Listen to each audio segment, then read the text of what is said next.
Hi, chat. I'm here. I'm both. I'm still doing both. We're still recruiting, but I wanted you to know I'm here. Okay. So, you guys, how many people do we have over here today? What are we looking at, numbers-wise? Do I need to keep trying to recruit them? Yay. Hi, everybody. Hi, favorite people. There's at least 2 of you. Yay. We're doing great. 158. Okay. All right. People will come in. All right. So you guys over here, come join us on Twitch. It's going to be fun. Yay. Left from TikTok to come here. Downloaded Twitch just to watch. Yay. It's happening. Made an account just for this. Yay. I think you guys are like it. I think it's really fun. Hello, all the first time chatters. Thank you for coming. Bisco Witch, I feel like it's just like a glitch or something. I don't know. Yay. Violet Derby. Okay, so no, North Korea does not fuck with Israel. North Korea has been one of the biggest allies of Palestine from the jump. They've never recognized Israel as a country. They have armed Palestine. They have supported Palestinian liberation and independence from day one. So these people who are like, I'm a leftist, free Palestine, fuck North Korea. I'm like, girl, what? What is this politics you have? These people they don't have consistent politics. Yeah, so, nope. Common DPRK win. Yes. All right. So you guys come over, join us on Twitch. Okay, we're up to 240. We're good. All right. So we're going to jump off here. We're going to talk about current events and politics. We're going to teach you things. Come learn things. It's good to learn things. Long form content, good for your brain. If you're already watching people stream, you might as well do it on Twitch. Twitch is better and you can see more info, right? It's good. It's really good. All right. So I am going to end you. I'm going to end you permanently. So come on over, join us on Twitch. We're going to have a good time. Madeline Pendleton there, no underscore. Okay, we're going to talk about the news. We're going to talk about current events. A lot's happening in the world. Okay, bye. Hi. How's it going, everybody? How do you find pro-socialist communist political candidates in your area? So that's a good question. If you're in the United States, the Green Party's probably running candidates near you. The Green Party's not the same politics as me. They're eco-socialists, but most places will have Green Party candidates for things, and I think that's a good place to start. Alistair the Dirty Commie. You're a possible ban evader, it says. Interesting. Joining for the psych ward. Yay. Welcome. I hope you're doing well. We're all with you in the psych ward in spirit. TikTok's kind of like being in a psych ward if you think about it. Okay. This is the question you said might sound unintelligent. Doesn't Taiwan function as an independent nation similar to other unrecognized states with self-declared independent government or not? I'm uneducated on Taiwan. Okay. So kind of. They are unrecognized, which means that other countries can't do international trade or international relationships with them. They have to go through China because Taiwan is legally China. Taiwan has always legally been China except for the time when they were overtaken basically by Japan. They were colonized by Japan. So the situation with Taiwan, which is really interesting, is that Taiwan does not think it's an independent government. Maybe today they do. But back when this all got started, it's because the communists had a civil war with the ultra-far-right freakazoid nationalists, the fascists, if you will. They had a civil war and the communists won. But the fascists, instead of acknowledging they got defeated, were like, no, we won. We actually won. And we're running away to Taiwan now, an island where actually we're still in charge of all of China. We won so hard, we're in charge of all of China. We just moved the capital to Taiwan. So that was the basis for them having their own government. It was never supposed to be an independent government. It was the government of Taiwan was like, we're in charge of all of China. Yeah, and we won. And the communists were like, we don't really have time for this right now. We got our hands full with other shit. Handle yourselves, I guess, but you're not fucking in charge of China, and Taiwan is China. So that was the agreement from the jump. Now, to this day, they do have autonomous self-governance in many ways, but they also are a part of China. They are a part of China. So when people do these polls and stuff, they ask, who wants to maintain the status quo? Most people in Taiwan want to maintain the status quo in some way. The status quo is that they are a part of China, but they have local governance, basically. That's the status quo in most places. I'm in California. That's the status quo here. We're part of the United States, but we have self-governance. That is very, very common. That is not unheard of in China. So people who don't understand that, when they see those polls, they think Taiwan is independent. And they're like, see, everybody wants to stay independent. And that has to do with messaging from the West. To think that the status quo is independent means you have been heavily propagandized about what's going on with Taiwan, why Taiwan thinks it has its own government in the first place, and what's going on in general. So only 4%, this is the important thing, only 4% of people in Taiwan want to immediately pursue independence from China. They are a part of China. The status quo is being a part of China. So changing the status quo would therefore mean pursuing independence from China. And I think that's important. So I'm going to show you guys the graph that I show people a lot. And younger versus older people, this is a really good point that Marky beat. I want to talk about that. So let's put a pin in that. So in case I forget, everybody remind me, we're talking about the generational divide in these things. So not only does Taiwan consider itself China, they believe their border goes beyond mainland China. Yeah, they're freaky. They're freaks. Okay, so let me pull up this data for you.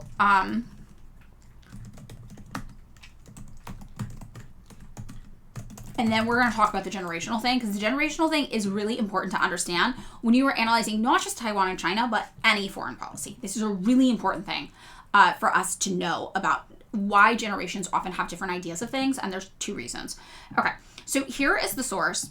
So this is considered pretty much by everybody to be the source on what people in Taiwan want. So this is from the Election Study Center, NCCU, from a university out of Taiwan. This is from Taiwan. These numbers are from Taiwan, okay? So the number of people who want immediate independence, I think it's 4.3%, I guess. They rounded it up to 4.4. So, okay, 4.4% here. This little black dot right here, if you can see it on screen, that is the number of people who want independence as soon as possible, because the status quo is they are not independent, okay? So that's what's going on here. Most people want to just maintain the status quo indefinitely. This is it right here. Most people are just like, just keep this shit going, whatever. All right. Oh, we got a ban. We got a troll ban. Was it a boring troll? What was up with them?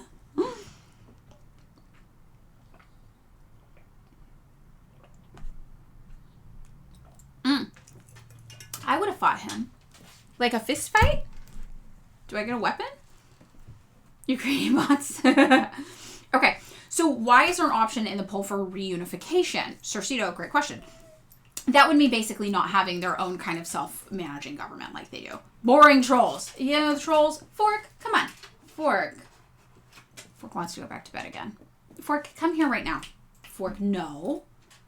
You're just going to stand outside of the door and whine, and Bobby needs to sleep. Come on. She's so bad. Oh, your first Twitch. Yay. Welcome, Maddie Penny. Yay, yay, yay. You get to see me negotiate with a 12-pound dachshund. I will lose. Just for everybody wondering, I will lose. So that would mean basically just not having their autonomous Taiwan government anymore and being more of just like a regular, not self-governing area of China. And China has other areas of it that are autonomous governing areas of China, and they have other areas that are not considered autonomous self-governing. And that was also happened in the USSR as well. And a lot of that has to do with your right to self-determination. If you are identified as a marginalized or oppressed people under Marxist-Leninist leadership, that means that you get more self-governance than other people do because you have unique considerations that you need to be in charge of. Fork, no. Go to bed. Go to bed. Good girl. Good, go to bed. Go. No, that's not bed. Go to bed. Go to bed. Go to bed. Go. Go. Go to bed. Go. Good girl. Yeah, you got it. Go. Go. Go. Go. Go to bed. She's not going. Go. Go to bed. Good girl. Good job. Let me tuck you in. Get cozy. Go to sleep. You can sleep here. You don't need to sleep in there. Yes, yes, you're a good girl. Good Fork. Stay. No. She's lawless. She cannot be contained. She is lawless. Like Xinjiang. Xinjiang is an autonomous self-governing region of China. Exactly. So most people just want everything to stay the way it is.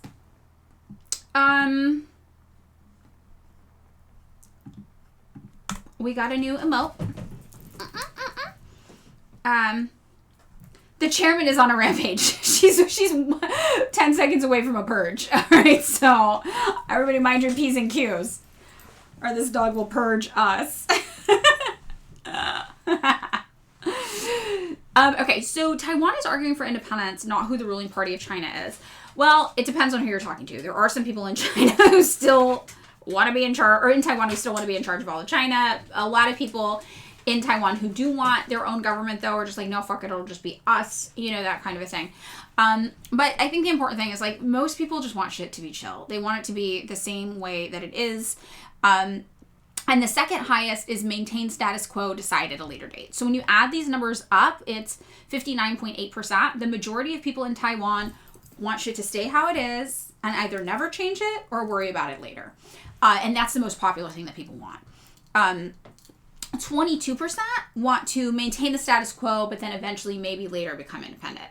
So most people in Taiwan want to just maintain the status quo and just keep things how they are.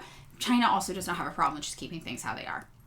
Right? Nobody has a problem with that. So the people who do have a problem with that are usually the United States, right? And far-right fascists. They want independence. So when you look at this, if you don't know about this and you hear people talk about this, you would probably assume as a Westerner, right, that like 80% of people in Taiwan immediately want independence from China and feel like they're being oppressed from China. Or you might assume that Taiwan is independent from China and that China is trying to take it over. None of these things are true. And when you look at the actual data and you're like, I'm sorry, it's 4% of people in Taiwan who think this is an immediate issue that needs to be resolved, that 4% is getting heavily exploited by the US government to advance our own interests and goals, which are breaking up China to make China weaker. Why do you hear all the time that Xi Jinping wants to force unification? Because the West is fucking weird as shit, man. They're already, it's fine. They're already a part of China. It's fine. Hi, Julia. Welcome. Yay. Julia's here, everybody. Your ex is in that percent. Well, these aren't people in the diaspora, though. And so that's the other thing you have to remember. The diaspora situation. So really, there's three things to consider here if we take into account the diaspora. So let's talk about the three reasons. Was it Cercito mentioned this? Or maybe Marcus Kimmerjo? Maybe Cercito. That said younger people are more likely to want independence. And I want to talk about that. So anytime you look at a political situation anywhere around the globe where there is a perspective that could be taken in terms of geopolitics that's more advantageous to the West versus one that's less advantageous to the West, younger people are going to favor the Western narrative. And there is a few reasons. Every diaspora is batshit insane. Okay, so there's three reasons, okay? The first is that older people, they're going to want whatever's working. They're going to want the status quo. They're going to want what they're used to. And if what they're used to isn't horrible, they're like, why would we fucking change it? It's not broken. Don't change it. I don't want to do that. I don't need that right now. Because changing things is major, actually. That's upheaval. That's a whole new life. That's uncertainty. You don't know what's going to happen. So it's very, very rare for older people to want to challenge the status quo in any way. Younger people, yes, they're less entrenched. They're less hooked in. They're less planted firmly in the ground. Their lives, you can change more. It's the same thing like if you ask somebody who's 20 versus somebody who is 80, hey, do you want to sell all your shit and move halfway around the world? Who's going to be more likely to take on a big change like that in their personal life? The 20-year-old, not the 80-year-old, probably, right? Depending. So that's an important thing to know. The second thing you need to know is that Western people are exposed to, or younger people, sorry, Freudian slip, are more exposed to Western propaganda than older people are. They just are. If you are a younger person, you're on TikTok, you're on YouTube, you're on Twitch, you're on social media apps, and you are talking to people who are Westerners. Now, Westerners are extremely propagandized about our own country. We're extremely propagandized. We think everywhere else in the world is horrible, and we're so lucky to be where we are, and that our quality of life is so great. We export that idea to other people from other countries. They see it, and they're like, the Americans are doing great. Why do people in other countries think that Americans are all rich, right? When I went to Spain once, for example, I was talking to Spain, problematic fave. I was talking to a cab driver, and he was like, oh, where are you from? You have an accent. And I was like, oh, yeah, I'm from the United States. And he's like, oh, so you're rich. And I was like, no, babe, not rich. Had to save up my whole life to be able to take a trip, overseas. Like, not rich. And he was like, no, like, Americans are so rich. Like, you guys have so much money. What are you talking about? And I was like, look, I'm not going to lie to you. I've gone here a few days. It seems like you guys have a better quality of life than we do. Like, you have the same TVs we have. You have nicer apartments than we have. Your food is more affordable than ours. You get legally paid time off work. Like, you get all these things we don't have. Why? Like, what about our quality of life looks better to you? Because from where I'm standing, your quality of life looks better than mine. And the guy was like, well, don't you guys all live in huge houses? And I was like, no. Like your guys, like I said, your guys' apartments and houses and stuff seem nicer than ours, than anybody I know, right? So first time chat, Comrade Big Boy, they just announced Iran will be the 51st state named Kirksylvania. Great first time chat edition. But anyway, yeah, and when we finally got to it, he was like, I don't know, I just like see the United States in movies and on TV, and it looks really fancy and nice, and like everybody's rich. And I'm like, right. So we export to the rest of the world an image of ourselves as being a better quality of life, a higher quality life than it actually is. And that's why when other people learn the reality about things in the United States, they're shocked. They're shocked to discover. They know we pay for healthcare, but they think an ambulance ride is like $20. They don't understand it's like $2,000. They don't get these things. So younger people have more access to Western media. They're getting that highly propagandized, the United States is great and everybody's rich version of events. So in their head, whatever they can do politically in their country to align themselves more with the West will align themselves more with an idea that they will be rich, that they will have access to a lot of trendy things, that they will have this a magical high quality of life that doesn't actually exist here. We don't actually have that, right? Like maybe Addison Rae has that. We don't have that. You and me, we don't have that. So that's the second reason why younger people are more likely to want to favor change that's advantageous to a Western perspective, basically. And the third reason is the diaspora. The diaspora, you cannot underscore the importance of the diaspora in these types of opinions, especially in influencing American foreign policy. So the diaspora is people who come from a country and their family has left and then they've grown up somewhere else, usually in the West, right?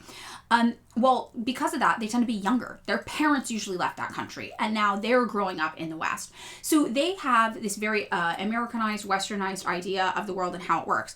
Many of these people also, a lot of them, their families left because, for example, if it's a left-wing government, they felt that they were persecuted, right, for having left-wing politics there, or for rather being wealthy in a country with left-wing politics. Sorry, I said that backwards. And so they will come here and they'll be like, yeah, my family was victimized. They took away our slaves, things like this, right? My family was victimized. They got mad that we had personal drivers and housekeepers. So this is one experience, like the video we talked about yesterday in the stream, of the diaspora. So the diaspora will come here and be like, the United States is great. I can be as rich as I want. I love the United States, and I hate the government back home. So the diaspora tends to be younger people who've never actually lived in the countries that they say that they are from. They don't have firsthand experience there. They also don't have anything to lose, right? They're not there getting bombed. So it's easy for them to be like, haha, yeah, yay, I love it. Because it's not them getting bombs dropped on them. It's a different consideration when you're like, sure, maybe I might want changes in my government, right? But I don't want to be bombed by the United States and Israel. And that's a different consideration. And that also ties into it. So you have young people on the internet telling you, I'm Iranian. We love Donald Trump. Right? And you're like, girl, what? But that's the diaspora. And they're younger. And that's why they grew up in the United States. They have a different perspective than the people there. So, yeah, that's kind of what's going on with these considerations. And that was a great observation. I think it was Torcido who made that observation. I didn't check the chat to see if that was correct. But whoever made the observation that younger people tend to favor Western regime change more than older people, they are correct. That is true. And Marxist Gamer Zero is correct that Hollywood is a hell of a propaganda tool. Bell998 used to dream of living in LA when you were 14. I mean, and most people don't understand LA. Celebrities don't even live in LA. They live in fucking Hidden Hills and Calabasas and shit. LA's a working class town where almost everybody lives in very tiny cockroach infested apartments. I say that as somebody who loved my very tiny cockroach infested apartment in K-Town. I loved it. People think I'm rich because I live in LA. I own 25% of a house. I have a 1,000 square foot 3-bedroom house. Yes, do the math on how tiny the bedrooms are. That doesn't even have real walls. like it has plywood walls. It was the cheapest house I could buy in LA. These things. Jack B1236, you live in a small town, and remember we had a German foreign exchange student. He couldn't believe that this was America. His town and where he lived was so rich compared to us. Exactly. And that's why I always joke that one of the greatest tools to depropagandize the world is 90 Day Fiancé. Oh, we got a raid. Oh, Lesbian Hot Sauce raid. Yay. Welcome. Welcome. Hi. Hi, everybody. We're talking about the diaspora and exporting the myth of American superiority abroad. Okay, tomfoolery shenanigans. Can we talk about Mike OK YouTube videos about being a tourist in DPRK and then them closing the borders after his videos published? I don't know who that guy is, and I really don't want to watch slop content YouTube videos to find out, but what I can tell you is that DPRK closed their borders for tourism due to COVID lockdowns. It's not because a random kid posted YouTube videos. I can tell you that 100%. The DPRK likes tourism. they actually like tourism. Tourism is a thing that can help benefit their economy, and they enjoy tourism, and they have a thriving tourism industry. They are trying to expand tourism. And in fact, during COVID lockdown, they increased a lot of things so that when they felt it was safe to open their borders again, they would be able to hit tourism in a major way. And they've recently started doing that again. They started slow rolling it, inviting Russian tourists in, etc. So, yeah. In LA, the middle class get nimbied so hard they keep affordable housing from being built. I mean, it's true. Okay, yeah, so 90 Day Fiancé, Call Me Space Invader. So the reason why I think 90 Day Fiancé is actually a really effective tool at depropagandizing is to see the difference in how Americans perceive foreigners and foreigners perceive America. The United States is what I mean when I say America. Sorry, that's how we're taught to talk about it. So what it actually, the premise of the show, for anybody who does not watch reality TV slop content, is that an American meets somebody in another country. They decide they want to be together, but the easiest way for that person to move to the United States for them to be together is if they decide to get married. So they get issued a 90-day fiancé visa, which means they get to come to the United States for 90 days, but at the end of the 90 days, they have to get married or the person gets deported. So this show is a lot of people. There's like usually different archetypes of people you see on the show, okay? So you'll see like a creepy white guy who's like, yeah, I'm gonna go to Thailand and I'm gonna meet this 20-year-old girl and we're in love. And she's like, okay, don't get it fucking twisted. You're an American, so I assume you have money and you're gonna pay for me for things, right? And then the whole show is him being like, what if she doesn't actually love me for me and she's just in it for the money? And I'm like, be absolutely for real. If we are using conventional standards of attractiveness, this woman is way more attractive than you. She's also half your age, which is fucking weird. You are clearly purchasing youth and beauty from her, and that is the exchange going on, and your end of the exchange is money. That is what it is. So for these people, usually what happens is these men have dramatically oversold their financial situation. The women come to the United States and they're like, I'm sorry, you live in a rural fucking shed in Kentucky? You live in a mobile home in Kentucky? Like, you promised me all these things in Thailand. You told me you were rich. You told me we were going to have all these things. And you're not. Like, what is going on here? And it's always this very, very interesting kind of culture shock moment where the men have to realize that, like, they thought they would just go to an Asian country and then the baseline lower middle class experience in the United States would be, like, wealth beyond their wildest dreams there. And these women are like, no. Like, actually, this is kind of gross. Like, your life is kind of gross and your house is dirty. Like, I don't know what to tell you, dude. The least you could do, like, if you don't have money, that's, like, fine. Like, I grew up without money, but I at least keep my fucking house clean. Like, what are you doing all day? And this is kind of the experience that happens. You know, and I think it's really, really interesting. So that's one archetype. Another archetype is two young people who do seem really well matched for each other that just met while one was on vacation and they fall in love, and they usually fare the best. They're both just like 20 years old and happen to be in different countries. They're totally fine. You know, and then there's always this, though, idea that it's usually a woman from the other country coming here, but sometimes the gender is flipped and it's like a creepy white lady who's being really weird to a guy from Africa who's half her age. That's another one sometimes. But it's always this very interesting thing where the Americans think that having an American green card is so important that everybody around the world would lie, cheat, steal, do anything they can to get this fucking green card. And even the people who show up thinking the United States is going to be better than it is are pretty shocked to discover that the United States is just kind of mid and kind of gross. And so sometimes what happens with couples who actually are evenly matched is a person from another country comes, sees what the United States is actually like, and is like, we have to move to my country. We can't be here. We have to go to where I live instead. It's way better. Like, it's way better than this.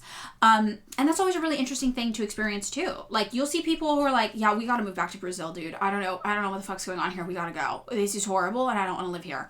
And we see that happen a lot. Lennon claimed only insane and the criminal get tattoos. Do you agree with him? I didn't know he claimed that, but yes, I do. He clocked me. Love him. Another thing Lennon was right about. Love him, our king. So yeah, okay.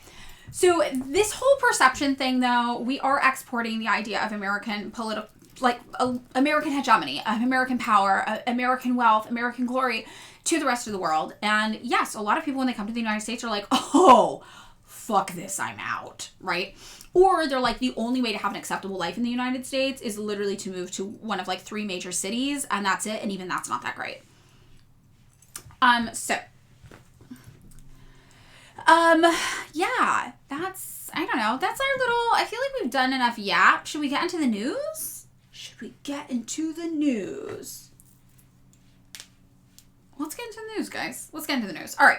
So for those of you who are new, we call this Double Down on the News. And what we do is we take a look at what's going on in current events in the news. We use mainstream news sources, and we look at how things are being reported. We talk about any context necessary to understand the full story of what's going on. That's maybe not how it's being presented. And we do an analysis from a left-wing perspective. And I export these videos to YouTube, and sometimes people on YouTube are like, oh, the news is left-wing. No, it is not. And yeah, if you think the news is left-wing, I always say you're really going to fucking hate us, okay? So if you think CNN is left-wing, you are not going to like being here with us. We get to vote. So right now, everybody is sharing articles that we use for consideration. Virgo has 2. Thank you, thank you. I'm pulling them up. If you have links you want to put into consideration for the vote, please share them now. Use a send a CNN article. Send it over. Let's take a look at what those fucks are up to. I like to know. I like to know what they got going on. It's important for us to know. It's also, I think, important to know how other people, from your perspective, all of the U.S. is right-wing. It is Von Fichten. Great first time chat from Raider, yes. So I think this is all completely true. It is all right-wing. It's also important for us to know how most Americans are engaging with information. I was going to show you guys the tweet also about the diaspora, wrapping up our last convo. I'll show you that while we do the vote. Let me organize everything. Okay, I'm going to organize everybody's stuff, and while the poll's going on, I'm going to show you the tweet from the MAGA Iranians. Okay, we've got Israel. We've got ICE. We've got BAFTA. Oh, this is what people were talking about in my thing. Okay. Israel, ICE, BAFTA. I guess Iran and Israel. Okay. All right, so this is what I think we have. I think we have Iran/Israel, BAFTA, ICE. Let me see it. We just have 3. We just have 3 today. Is that okay for everybody? Maybe Virgo, can you make a poll for us? Thank you. MAGA Iranians. Is it more accurate to call diaspora gusanos? Given how so many of them act? I mean, maybe. It's pretty wild out there. Can we watch something really dumb for a break? There's a trailer for a new Animal Farm movie. Oh no. I'm pulling it up.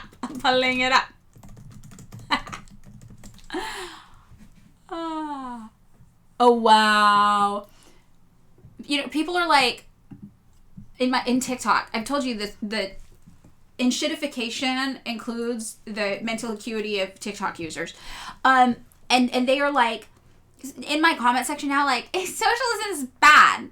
Read Animal Farm. And I was so confused for a long time because I was like, the children's book? Why is everybody suddenly telling me to read a children's book? And all these people were like, that's not a children's book. And I'm like, oh my God. I am so sorry to tell you, we learned this book in elementary school when I was growing up. I'm 39. This is a children's book for my generation. So if you were younger than that and Animal Farm is not considered a children's book, that is like a marker of how brain rot the American education system has got. 1984, that's another one. Same thing. I was like, the children's book? Yeah, these are both children's books. We were taught these in elementary school. So I don't think the poll is open yet. Twitch glitched. Virgo's working on it. Okay, we got a quick video from Carr as a palate cleanser. Oh my God! Carr just rickrolled us! Old school!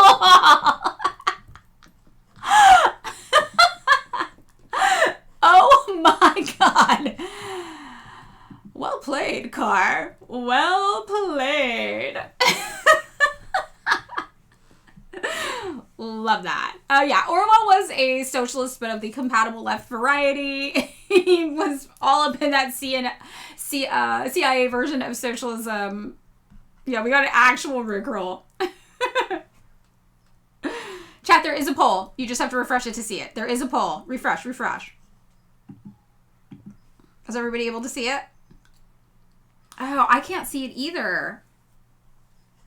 Let me see if it... It's already ended? Oh my God. We failed. It says poll ended. Should we try it again? I'm so sorry, Virgo.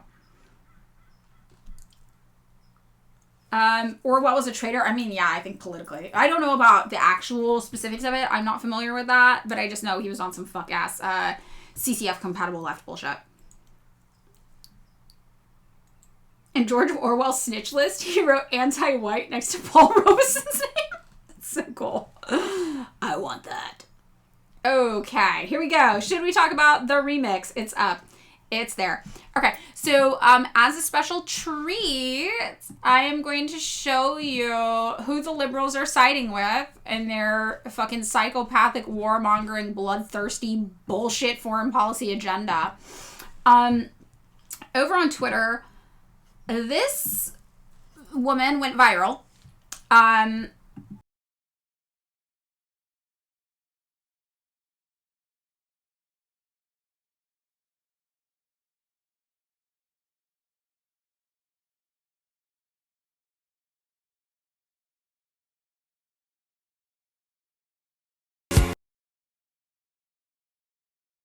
And then she posted this and was like, Iranians are like the Middle East Latinas. Like, very, very weird. And a lot of Iranian women were like, girl, why are you hypersexualizing yourself to sell yourself out to, like, American imperialist scum men? What the fuck is happening? Absolutely wild. And then, also she was dancing to a Trump song. And then she tweeted this. She says, okay, if you're looking for the Iranian baddie who is dancing to Trump songs, hi, that's me. I left Iran a few years ago. Now I'm doing my PhD in engineering in the U.S. I'm beyond grateful for freedom here. The dream so many Iranians are fighting for. Thank you, America, for your love and support. Thank you, President Trump. Follow me for vibes. She's full on MAGA. This is a full on MAGA member of the diaspora. And this is the girl, her photos that liberals on Twitter just a few days ago, yesterday, I guess, were sharing, like, free the Iranian women, listen to Iranian voices. And I'm like, girl, this is what I meant. I said this. I always say this. Liberals are so fucking ding-dong that they will end up backing the far-right extremist MAGA movements of other fucking countries. And that's exactly what they did with this girl. I'm like, she's not even in another country. She's MAGA here. Yeah, proof that PhDs don't cure fascism. Exactly. It's absolutely astounding. And this is what no analysis does. Thank you, Virgo. Iran and Israel run the poll. Okay. Meanwhile, MAGA wants to deport her to Mexico and has no idea Iran's a different country. Exactly. So, this is the problem. This is the problem with liberals today. They have no fucking backbone. They have no analysis, no capacity to understand the world whatsoever. And they are literally just believing the first person of color who pops up in their feed because they care more, as I said on my TikTok live, about looking good than doing the right thing. They would rather look good, even if they did evil things to the world objectively, than actually do the right thing if it was unpopular. So they're just looking for what's popular. They are literally getting on the internet, like, what opinion am I supposed to have? And they're not even going to people whose political analysis they trust. If I'm ever like, oh, I want a political orientation on this, there are people I go to for political analysis who I know and trust. Like, there are academics I go to. Like, I'll always look at what Alan McLeod has to say about a subject. There are people I know in my community, in my organization. I will call them and be like, hey, what's a good orientation on this? I want to know where to start. There are authors and experts in this field that I will go to learn about this. People who are politically literate. Liberals are not. They are literally going on their fucking For You page and letting the algorithm tell them what to think about something.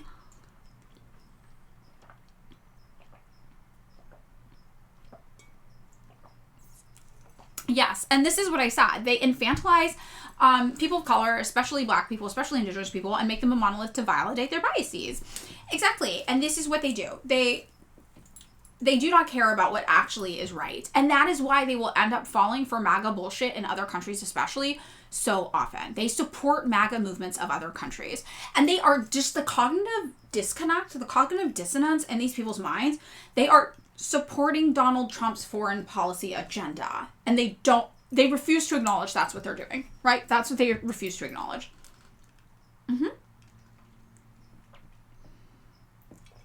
Miss Redwood 2306 used to be you, and you honestly would be like, I wonder what TikTok has to say about this, and you would go on. I mean, it's really great that you are able to, I don't know, like, look back at yourself and be like, you know what, I was doing that. I think that's really cool. And I think that especially when you're young, that feels almost natural. That's like how you've been conditioned to learn about the world, is through algorithms, right? And feeds. And sometimes people on the internet will present themselves as experts in things. And if you don't know enough about it, you don't know enough to call their bullshit on things either. And that's a big issue that ran into everybody trying to understand what was going on in Ukraine. There were a lot of people who very loudly were like, well, I'm Ukrainian, listen to me, it's a Ukrainian voice. And then you don't know enough to know that that person is running around with fucking Stepan Bandera pictures everywhere who is a fucking Nazi, and that you're just listening to a Ukrainian Nazi tell you what to think. And you don't know enough to know, like, oh, I should seek out what socialists in Ukraine have to say about this. And if you had, you would see that they were like, hey, our government's been taken over by a right-wing fascist coup, and all the socialists have been made illegal, and they are trying to murder us. You wouldn't know that. And so, you know, these are things, unfortunately, you learn more as your political literacy progresses, but that takes time, and that is a process. So, very, very fascinating. Okay. Let's get into the news, though. Before we get into news, can you guys hear Fork whining? She's literally whining to be let back into the bedroom to go to sleep again. She's so annoying. Band director way more common than anyone should be comfortable with. Okay, you can't. Okay, good. As long as she's not bothering you. I'm just going to ignore her because that's one of the things you're supposed to do is like not reward the whining with attention and just be like, sorry, little dog. Whining all day doesn't get you what you want. So we'll see. We'll see if it works. That's when she's literally like, let me in! And then you let her in for 5 minutes and she's like, let me out! She's a toddler. She's a toddler. She's 100% a toddler. And she's a high maintenance dog as well. She's a lot of feelings and she's very vocal about them.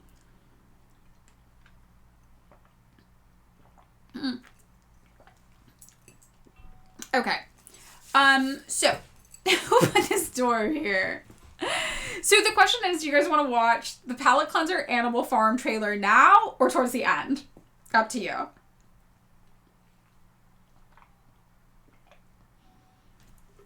Now? Okay, everybody says now, and then we'll get into it. All right. We've got it. It's not a Rickroll, I don't think.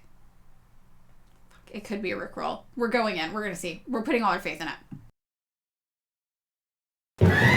Cock-a-doodle-doo! Hi, Lucky. What's up? We are going on vacation. I do hope it's somewhere good. What does that say? Laughter House! That sounds awesome. I love to laugh. It's a slaughterhouse. Look at all this deliciousness. They want this. Do you want to be food, or do you want freedom? Then let's fight for it!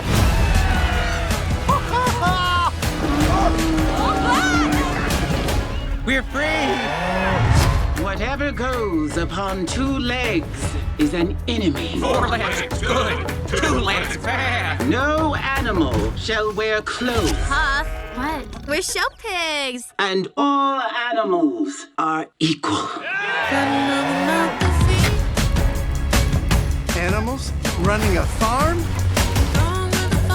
I had to see it for myself. Thank you. Aw, so cute. Activate cute eyes. I'd rather gouge them out. I want that farm. We should move into the farmhouse. So the humans know we're in charge. You are about to become my new best friends. Pigs and humans working together. I like the optics. Oh, we love the optics. What are optics? I think it's a kind of seafood.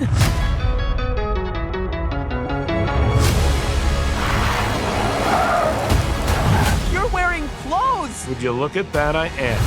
Everything's different, but we're still friends. All animals are equal, but some are more equal than others.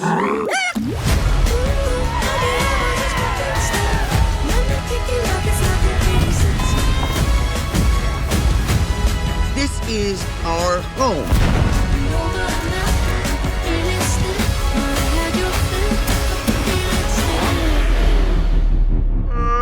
Squealer! I parked the car! Let's have no one do that again.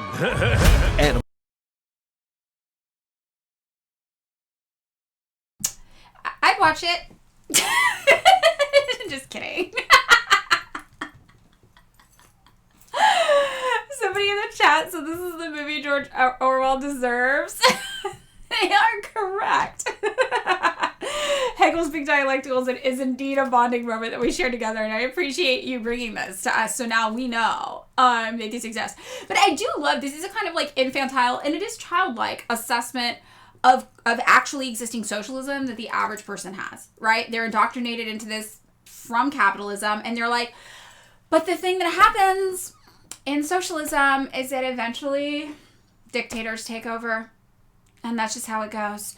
And it's so wild to me because it's like, first of all, this has never happened, right? People think fucking Stalin's a dictator. The CIA has internal documents, right, that say it is not.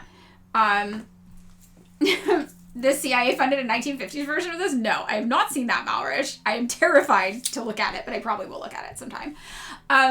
You know, and I'll pull up the CIA doc for anybody who hasn't seen it, you know, because I think it really is telling. Fork is still yelling. Ah! She's so bad. It's crazy. She's such a bad little creature. She literally, if you can't hear her right now, but if you did not know her, you would actually think she was being like tortured to death as we speak. That's how like, she's like a victim. And the reason is literally like wants into the bedroom to get up on big bed just to jump down to 10 seconds later. She has many dog beds all over the house. Doesn't matter. So I'm going to show you guys this document because I think it really is telling. If you haven't seen it, we've probably all seen it. But this is a declassified CIA document from before Khrushchev. And it literally says, even in Stalin's time, there was collective leadership in the USSR. The Western idea of a dictator within the communist setup is exaggerated. Misunderstandings on that subject are caused by a lack of comprehension of the real nature and organization of the communist power structure. And I think this is really important.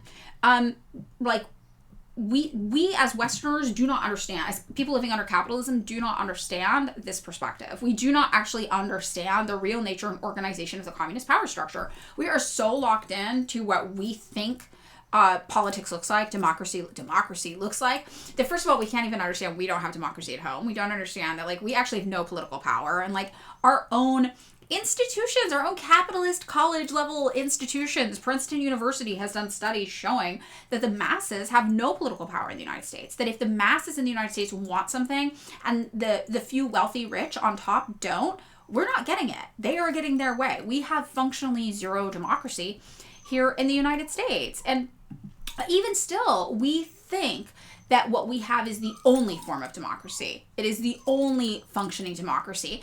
And when we look at other power structures, that aren't even power structures, other government structures, other organizational structures, other voting systems, we're like, well, it doesn't look like ours, and we're the freest people on earth, so it must be oppressive. Even though we're not the freest people on earth, even though we have no functioning democracy, we have no ability to control our government, and these places actually do. So when we look at this and we say, you know, the Western idea of a dictator within the communist setup is exaggerated. Yeah, no shit. They're not dictators. It's just a different government structure than ours, and one that people tend to be happier with. But the CIA, you know, the American government, the capitalists, they like it. They like knowing that we do not understand the real nature and organization of communist power structures. And that's why it's important, if you're a socialist, that's why it's important to defend actually existing socialism and try to teach people about it. Be like, no, they do have democracy. They have democracy in China. They have democracy in the DPRK. And you just don't understand it. And we're going to try to explain it to you so you understand it. And actually, they probably have more democracy than us, right? But because this is the average Westerner's functional understanding of what's going on, something like Animal Farm, this story, they're like, yeah. And then the second the workers get the power, they become the oppressors. The second the people overthrow the rich guys, the capitalists, the powerful, they become the new powerful, even though we do not actually have evidence of that happening in society. That has not happened anywhere, right? So I think that is a really important thing for us to remember and to keep in mind. You know, that we don't know. People don't know. They don't fucking understand. And that's why, too, people who spend their time, socialists, communists, who spend their time critiquing actually existing socialism other places, it's like, you're critiquing this for seal claps from liberals. Or because you actually don't understand also. Because you are just like them, heavily propagandized about what democracy looks like and how those countries function. You don't know. So when you see somebody, like, my greatest heartbreak in the world is seeing somebody with a fucking hammer and sickle in their name getting on the internet talking about how a communist place, a socialist place is a dictatorship. Because I'm just like, girl, You didn't read the text. Whose side are you on? What is the utility in being theoretically a communist who doesn't understand communist government structures, communist organizational structures, communist democracy, and will not defend it when you see it? With friends like these, who needs enemies, right? It's very, very interesting. So that is our lovely little detour into Animal Farm. And so many adults, I think, are going to watch it and be like, smart. And so many children are going to watch it and think this is human nature and that this is how the world works. And it is really, really, really sad. Animal Farm is an expression of Orwell's disdain for the working class. I mean, yeah, yes. It's very, very sad. The whole thing. Blech. Hate it. But that's how propaganda works, right? That's how propaganda works. And that's why so many Americans don't understand the real structures, as the CIA document said. So many Americans think this. And I do think it's important for us to rhetorically push back on the word dictator because of that. Dictator is a word of political utility. It is anybody the West doesn't like is a dictator. It doesn't matter what's going on. We can point out the differences. Zelensky. Why hasn't Zelensky been called a dictator? He suspended elections. He outlawed opposition parties. I mean, actually, I think opposition parties were outlawed before him, but he didn't bring them back, that's for sure. And it's because he's an ally of the United States, so we don't call him that. And people in the United States will be like, well, Ukraine, they're experiencing wartime. I'm sorry, like fucking North Korea is not experiencing wartime. They're still at war with the United States. We have botched military operations going on off their borders constantly. They're under one of the largest blockades known to human history, mankind. That's war. These people are at war too. But they can't understand people valuing continuity of leadership in these situations. And as somebody, again, like I'm a Marxist-Leninist historic, I value continuity of leadership. When I think about the leaders of our org changing out, I get stressed out because continuity of leadership is how you get things done in a lot of ways. And I think so many Westerners are so not used to a government actually accomplishing things and getting things done that Westerners don't understand the value of continuity of leadership the way China, for example, does. China has a 5-year plan, a 10-year plan, a 15-year plan, a 20-year plan. How much harder is that going to be to achieve without continuity of leadership? It's going to be harder. Right? So, I don't say what org I'm in publicly because I get harassed a lot. And I don't want my org to get harassed because I'm in it. And they're like real people. They're like teachers and like nurses and shit. They're not like in the internet slop trenches like I am. So I try to shield them from my bullshit. But I will tell you, in addition to my regular org, I also do electoral work through Peace and Freedom Party out here in California, which is like big tent socialist party, but just for electoralism. So they run candidates on Marxist-Leninist, like Lenin models of electoral engagement. I've been registered with them since 2004. There's a brief period in the middle where I actually registered Democrat because they were talking about closing off the primaries in California for the Democratic Party in the mid-2000s. And I was like, well, I'm just going to vote for communists in the Democratic primary. But that didn't happen, so I registered back with them. So I only talk about them for my electoral work, and I don't name them the rest. It's Carr. So many Americans believe that because their government doesn't listen to them, no other government listens to its people. And that's true. And I talk to people about this when I talk to them a lot about, like, the American conceptions of freedom. Like, what is it, if you're an American, like, what does freedom mean to you? And it's like, well, I can, like, look however I want, and, like, I can critique the president. I can say I hate the government. And you talk to somebody from another country, and they're like, okay, so then what? Does the government listen to you? And Americans are like, what? And people are like, yeah, so you could say you're mad at your government. Okay, do you have the freedom to actually change your government then? Does the government listen to you? Do they change things based on what you said? And the answer is no. Of course, our government doesn't fucking do that. So to other people in other countries, they're like, then you have no freedom. You have the jester's freedom. The jester can say whatever the fuck he wants to the king, because at the end of the day, nobody's taking the jester seriously. It doesn't matter. Right? And that's every American. Our version of democracy is jester's freedom. We say whatever the fuck we want. It doesn't matter. The government doesn't care. Right? Virgo is putting forward, yes, out here in California, our Vote Socialist slate. This is Peace and Freedom Party candidates. These are Marxist-Leninists running for office on a model of electoral engagement out here in California. Thank you for sharing that. Danielle 093, the cultural context around freedom is so important and goes beyond just the US view, and I feel like so many people forget that. Exactly. And if you ask people in different countries what freedom looks like to them, they're going to tell you different things. And that is actually relevant. We're going to circle back to our Iran conversation looking at the news today, because the way we were talking about Iran and their pursuit of freedom plays into this as well. And this is why it's also so important to recognize the diaspora from any country. If they grew up in the United States, if they're young people who grew up in the United States, they're going to have that American perception of freedom. That might be a different perception of freedom than people culturally from another place. For people in Iran, freedom might look like not being bombed by Israel, right? For, basically Americans from the diaspora from Iran, freedom might look like getting to wear a mini skirt and fishnet tights. These are two very different conceptions of freedom. And we need to understand that these are, just because you have your idea of what freedom is, doesn't mean it's everybody else's. Y'all have a good day. I mentioned earlier that you came from an academic freedom and rising fascism seminar about keeping yourself safe, and it was cool until the lead person dropped some crazy lines about dictators in Iran. Right, exactly. And dictator is such a politically motivated word. We don't even have gestures freedom. Try criticizing Israel or Charlie Kirk, says Socialist Doc. That's true. We only have it in certain things. And Israel, though, I think a lot of it has to do with people realizing it actually is a political movement that has power because it starts to challenge Israel's hegemony over the narrative, their power over the narrative. So the second that the U.S. government thinks, wait a minute, this actually might affect us, then all of a sudden you get shut down real fast, right? Which is interesting. Someone earlier asked for communist fiction. What about Star Trek? I count Star Trek. I count Star Trek.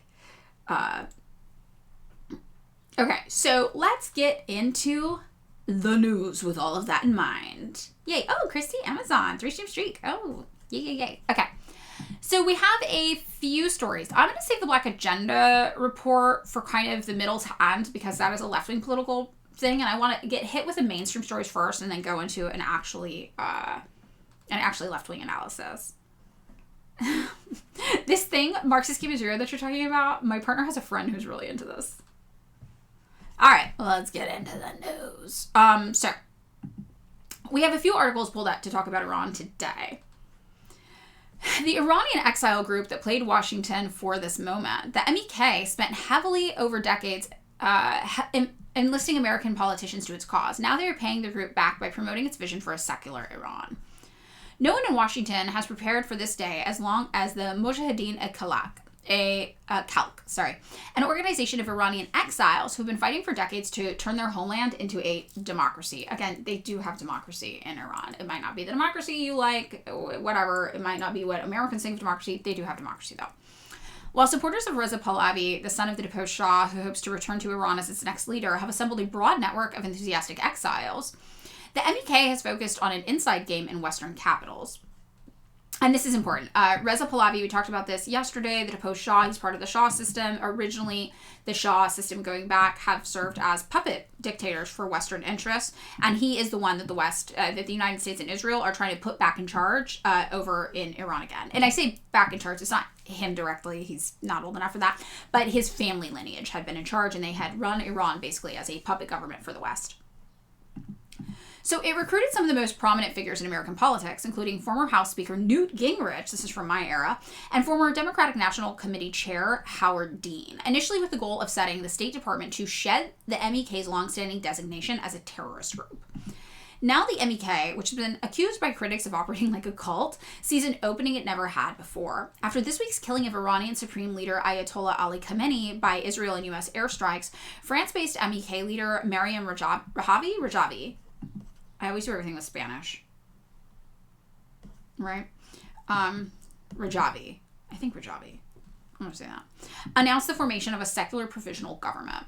Rajavi's announcement was celebrated by a ready-made echo chamber of American political figures, including several with close ties to the Trump administration.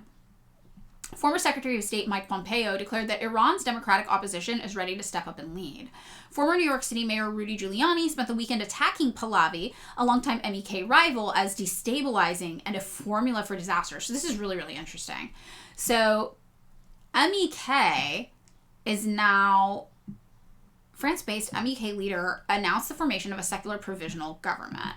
Okay, so MEK is now getting support from Mike Pompeo and from Rudy Giuliani. This is a big shift away from the Shah. This is actually a major ordeal. They were not lying when they were like, this is a big shift, basically, in how we've looked at Iran. So now we have a quote from Alireza Jafarzadeh, who's the deputy director of the U.S. branch of MEK's political arm, the National Council of Resistance in Iran. And this person says the only way to see an end to the threat of the Iran regime is to end the role of the dictatorship in Iran. And that's, of course, the responsibility of the people of Iran. Since winning removal of the terrorist designation in 2012, the council has paid more than $2.7 million to a lobbying firm run by former Senator Robert Torricelli, who's a Democrat from New Jersey. So we have... Republicans up here fighting for them, obviously, but also we have them working with Democrats in lobbying firms. So another Big tent moment for the capitalists here in the United States. Very interesting. And this is according to records filed with the Justice Department. Rosemont Associates worked to set up meetings with U.S. diplomats and lawmakers about various issues affecting Iranian refugees abroad, as well as promoting media appearances and signing onto letters or penning op-eds defending MEK and its leadership. MEK shows its political muscle during its annual Free Iran conferences in Washington and other global summits it has put on in locations across Europe. Pompeo addressed the group's most recent summits in November alongside former ambassador to Denmark, Carla Sands, conservative commentator Guy Benson. I don't know who this dude is, but what a conservative commentator name. What's your name? Guy. I'm just some guy. Guy. Virgo. Star Trek Deep Space Nine is all about post-colonial reconstruction fighting fascism. Also, Quark is there and he's your favorite. Okay. I haven't gotten to Deep Space Nine yet. I started watching them all in universe order and then I fell off. A guy like Guy. Oh, that's less interesting. I think he should just be Guy. Guy Benson. Okay. And former Representative Patrick Kennedy, who's a Democrat from Rhode Island. John Bercow, the former Speaker of the British House of Commons, also participated. Many of the speakers are paid lavishly for their participation, and these are again during these Free Iran conferences that the MEK puts on, who would now be the rival for Western backing instead of the Shah, the Pahlavi dynasty. So these speakers are paid to attend. Vice President Mike Pence received more than $400,000 in speaking fees from NCRI and affiliate groups after leaving office in 2021, according to financial disclosures filed during a subsequent presidential campaign. Bolton netted $40,000 from a 2017 speech at an NCRI rally in Paris. The event attracts hordes of sitting elected officials, too. Of the more than 30 U.S. lawmakers who spoke to the group at its 2021 gathering were then Senate Foreign Relations Chair Bob Menendez, future House Speaker Kevin McCarthy, and future House Minority Leader Hakeem Jeffries, according to a recap posted by the group. In the wake of this weekend's military action, NCRI maintains that its requests of U.S. policymakers have not changed. We're not asking for boots on the ground. We're not asking for appropriation of money. We're not asking for arms. None of that. Jeff Arzada told Politico.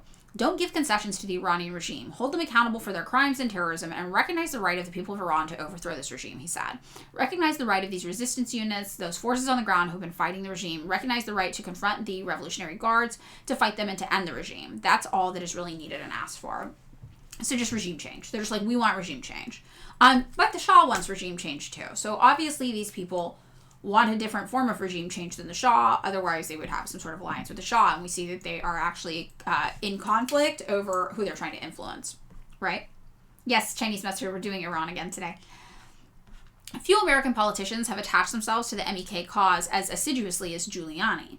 He's hosted Jeff Arzada on his online talk show numerous times throughout the years, including 8 appearances in 2025, DOJ filings show.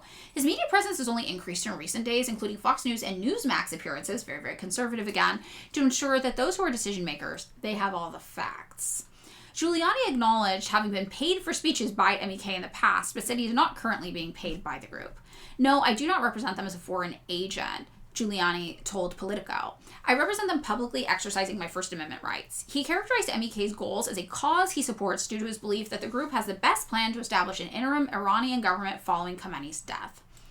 The biggest obstacle that the MEK may now face in getting the attention of American policymakers is Pahlavi, the Shah, a longtime Washington area resident who presents a return to pre-revolutionary monarchy as Iran's only potentially unifying political force. So again, the kings that had been happening in Iran, going back, over a century certainly, Pahlavi dynasty, around a century definitely, that is who we're talking about here. And when basically Iran started moving towards secular democracy and they voted in a prime minister, Mossadegh in 1953, who was a socialist, they started making all these changes. The Shahs, the king there, basically got a little feelings hurt that he didn't have power anymore. He was bummed that power was taken from him. So he conspired with the United States to help when the United States and England, MI6, and CIA overthrew Mossadegh for wanting to nationalize oil and then gave control of Iran back to the Shah fully and was like, you're in charge now, we've got your back, just give us a sweet, sweet oil money.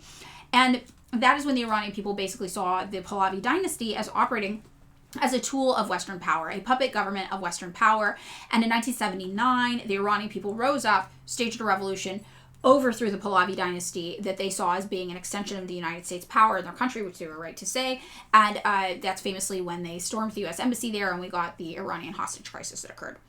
So now we've got a new guy from the Pahlavi dynasty, right? It's family, hereditary monarchy style thing. And again, when you hear Americans talk about, like, North Korea is a hereditary monarchy, it's fucking not. That's not how their government works.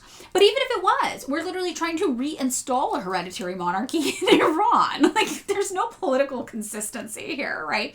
And a lot of the people that you see from the diaspora especially, but in the West, making these videos like, yay, bomb Iran, free Iran, they are also monarchists. They are fighting in favor of an Israel-backed hereditary monarchy to return to their country, and that is in the form of Pahlavi, who would be the Shah, and they're calling it a democracy, right? They're like, get rid of the dictator, put back in the king, and you're like, what is this? There's no through line with this logic here. We're installing a monarchy to bring back democracy. Don't think about it too hard. Kev Kelly 48. Exactly. Yeah, we're also killing kids for freedom. And this is, if you don't think about it too much, it sounds awesome, right? So MEK now, there's going to be some sort of power vacuum. If the United States is successful in overthrowing the government of Iran, it appears there will be a power struggle between the Shah and between the MEK. The MEK is marketed as being secular, and the Pahlavi dynasty is pretty secular too. The Shah is pretty secular also. Since the conflict began, Pahlavi has appeared on multiple Fox News shows, was featured on CBS 60 Minutes over the weekend, and penned an op-ed in the Washington Post thanking Trump for bringing about the death of Khamenei.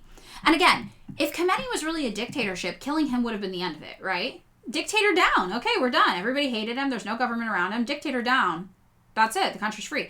But he's not a dictator. There's a whole government body and government structure that he was the head of, and killing him didn't undo the whole government. Why? Because it's not a dictator. And that's like something that speaks to the really facile, childlike conception of a dictator. You just have this one man who's in charge of everything, and if you get rid of him, the whole government will fall. Okay, but that didn't happen. So what now? And that's kind of a boon. I think it's like a power blow, right, to the Western propaganda narrative that's going on. So Giuliani said, I don't think this is about money. I think even people on the other side, everybody considers the issue bigger than them on both sides. I mean, the thing that the Pahlavi people and the MEK people and the few other people that are involved with this all agree on is Khamenei should have been done away with 47 years ago, and he's a mad murderer. Okay. So we've got a little power struggle emerging. We've got the MEK versus the Shah. Are we going to go back? If we're able to successfully win the war in Iran and overthrow the government, are we going to go back to the Shah system, the king system that the United States and England has worked with historically in the past and had a good relationship with these people, operating as a puppet dictatorship of the West? Or are we going to prop up the MEK to be the new governing body of Iran that also has a lot of ties to American politicians and American political power? Do we think they're trying to balkanize Iran? I don't know. I don't think so. Frankly, I think that Iran's not big enough for that, would be my... I mean, it's pretty large. It's 90 million people live in Iran. But the topography of Iran, I don't know if you guys have seen the topography. It doesn't really lend itself to naturally occurring barriers, if that makes sense. And I think a lot of times when we balkanize areas, we try to break away areas that geographically are already kind of easy to see broken away. Here's like a great image. Let me show you guys just one second. So here is the topographic map of Iran. So if we were going to balkanize this, and again, 90 million people think 3 Californias, right? That's how many people live there. I mean, I guess theoretically you could have an area here and an area here and an area here, but they would be relatively small. And I'm not sure how rational that would be. But yeah, a lot of Iran is mountainous, rugged mountainous terrain. So, that's kind of what's going on there. I don't think so. I think it'll probably stay one thing. So power struggle. That's what we take from this. Oh, we got this new group coming in, MEK versus the Shah. And I think ultimately what would be the deciding factor is who has the most political utility for the Americans. Yeah, not good for farming and stuff. I think, and also the balkanization would depend on if there were Iranians there fighting against American occupation. So the only way I think Iran would get subdivided is if there were people there on the ground who were fighting against the Americans and the Israelis, and the Americans and Israelis were like, okay, we have to cut our losses. We can't win all of Iran, but we can win this section of it. And that's the situation in which I think that would occur. That's what we usually do. That's what we did in Korea. That's what we tried to do in Vietnam. That's what I argue we are currently doing in Ukraine. So I think that's what's up. Omar Orange, thank you for the subscription. I watched some other political streamers and I was like, oh, they're talking about subscribing a lot more. I feel like I should telethon it more. Subscribe. But I don't know. It doesn't feel supernatural to me. So, but just as a reminder, the way I'm able to do this is I am treating it like a side hustle, right? I'm trying to pay off debt. I'm trying to save up money again. Last year was a rough one for me. So yeah, I appreciate it. It actually does help me continue to do this, and to have it be treated like a part-time job and something I can monetize is very useful. And I appreciate you all when you do it. Yeah, Tuesday subscription day. Subathon reading Capital. I mean, no. Could be great. Okay, so now we've got an Axios story moving into this. Trump calls Kurdish leaders in Iran war effort. Oh no. I have to subscribe for free? Oh no. Archive.ph. Let's see.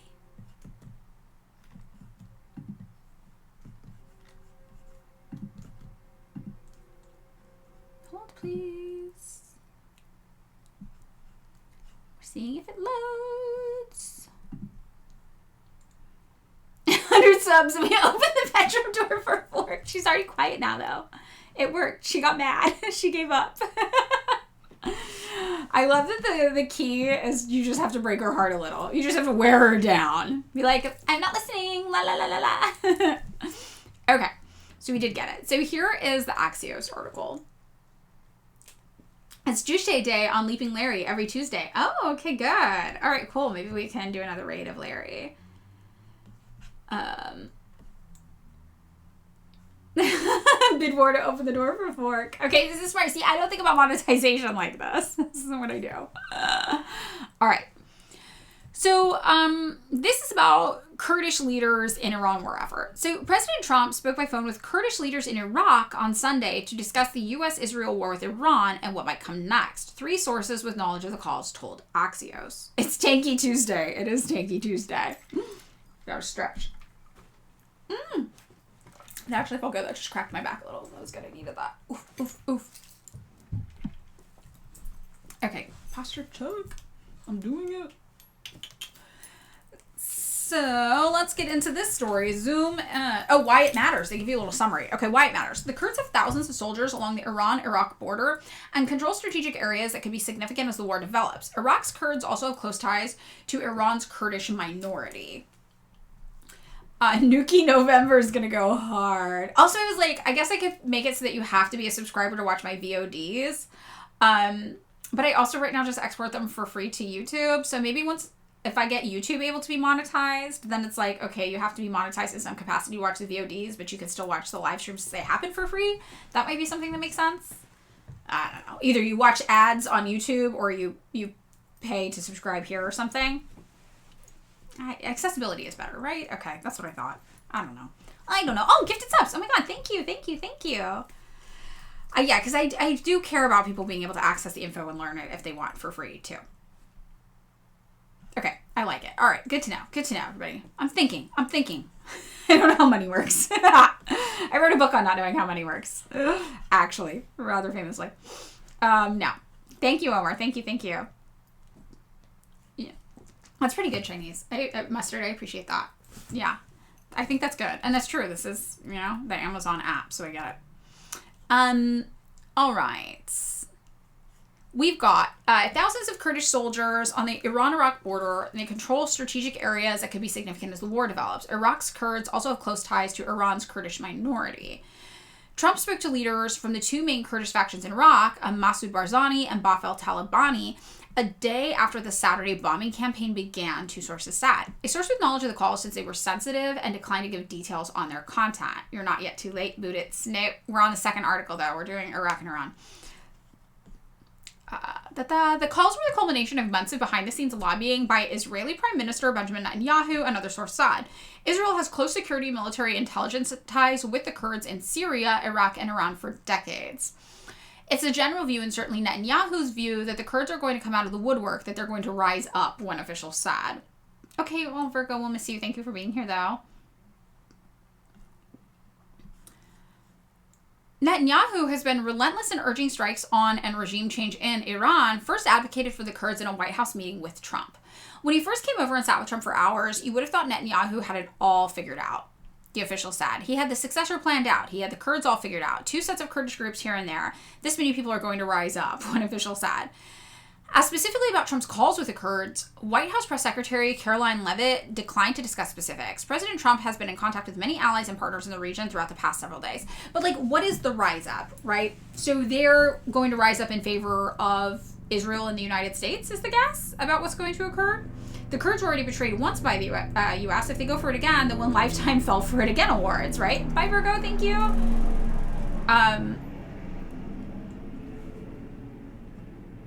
Yeah, and I think this is like what's kind of perplexing here. So Netanyahu's like, the Kurds are definitely going to ride for us? Is that the guess? Or is it like the Kurds are not going to fuck with us anymore, we're about to lose them as our ally?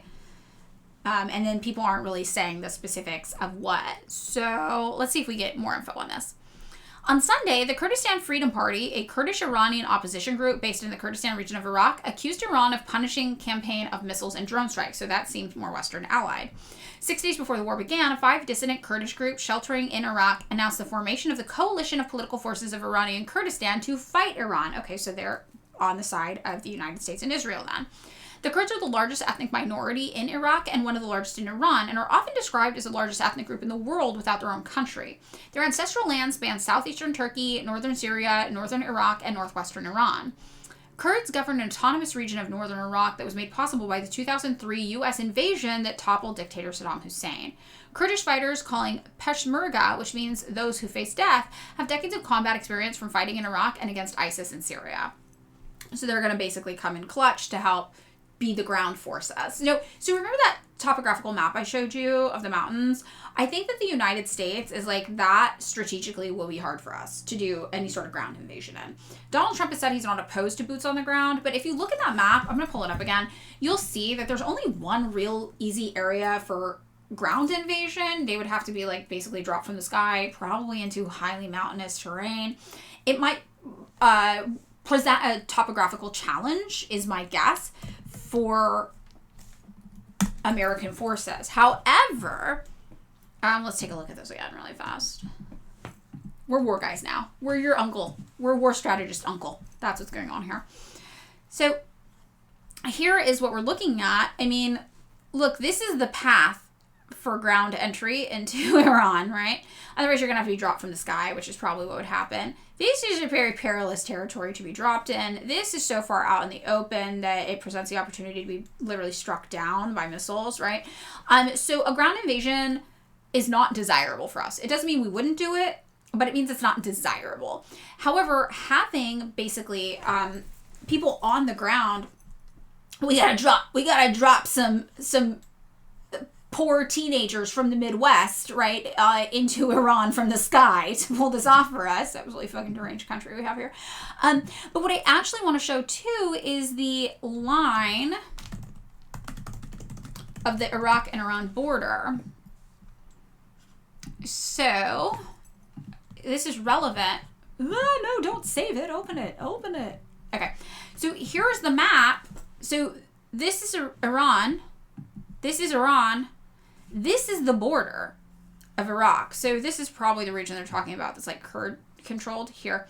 So these people have more of a lay of the land, I'm guessing, along here, right?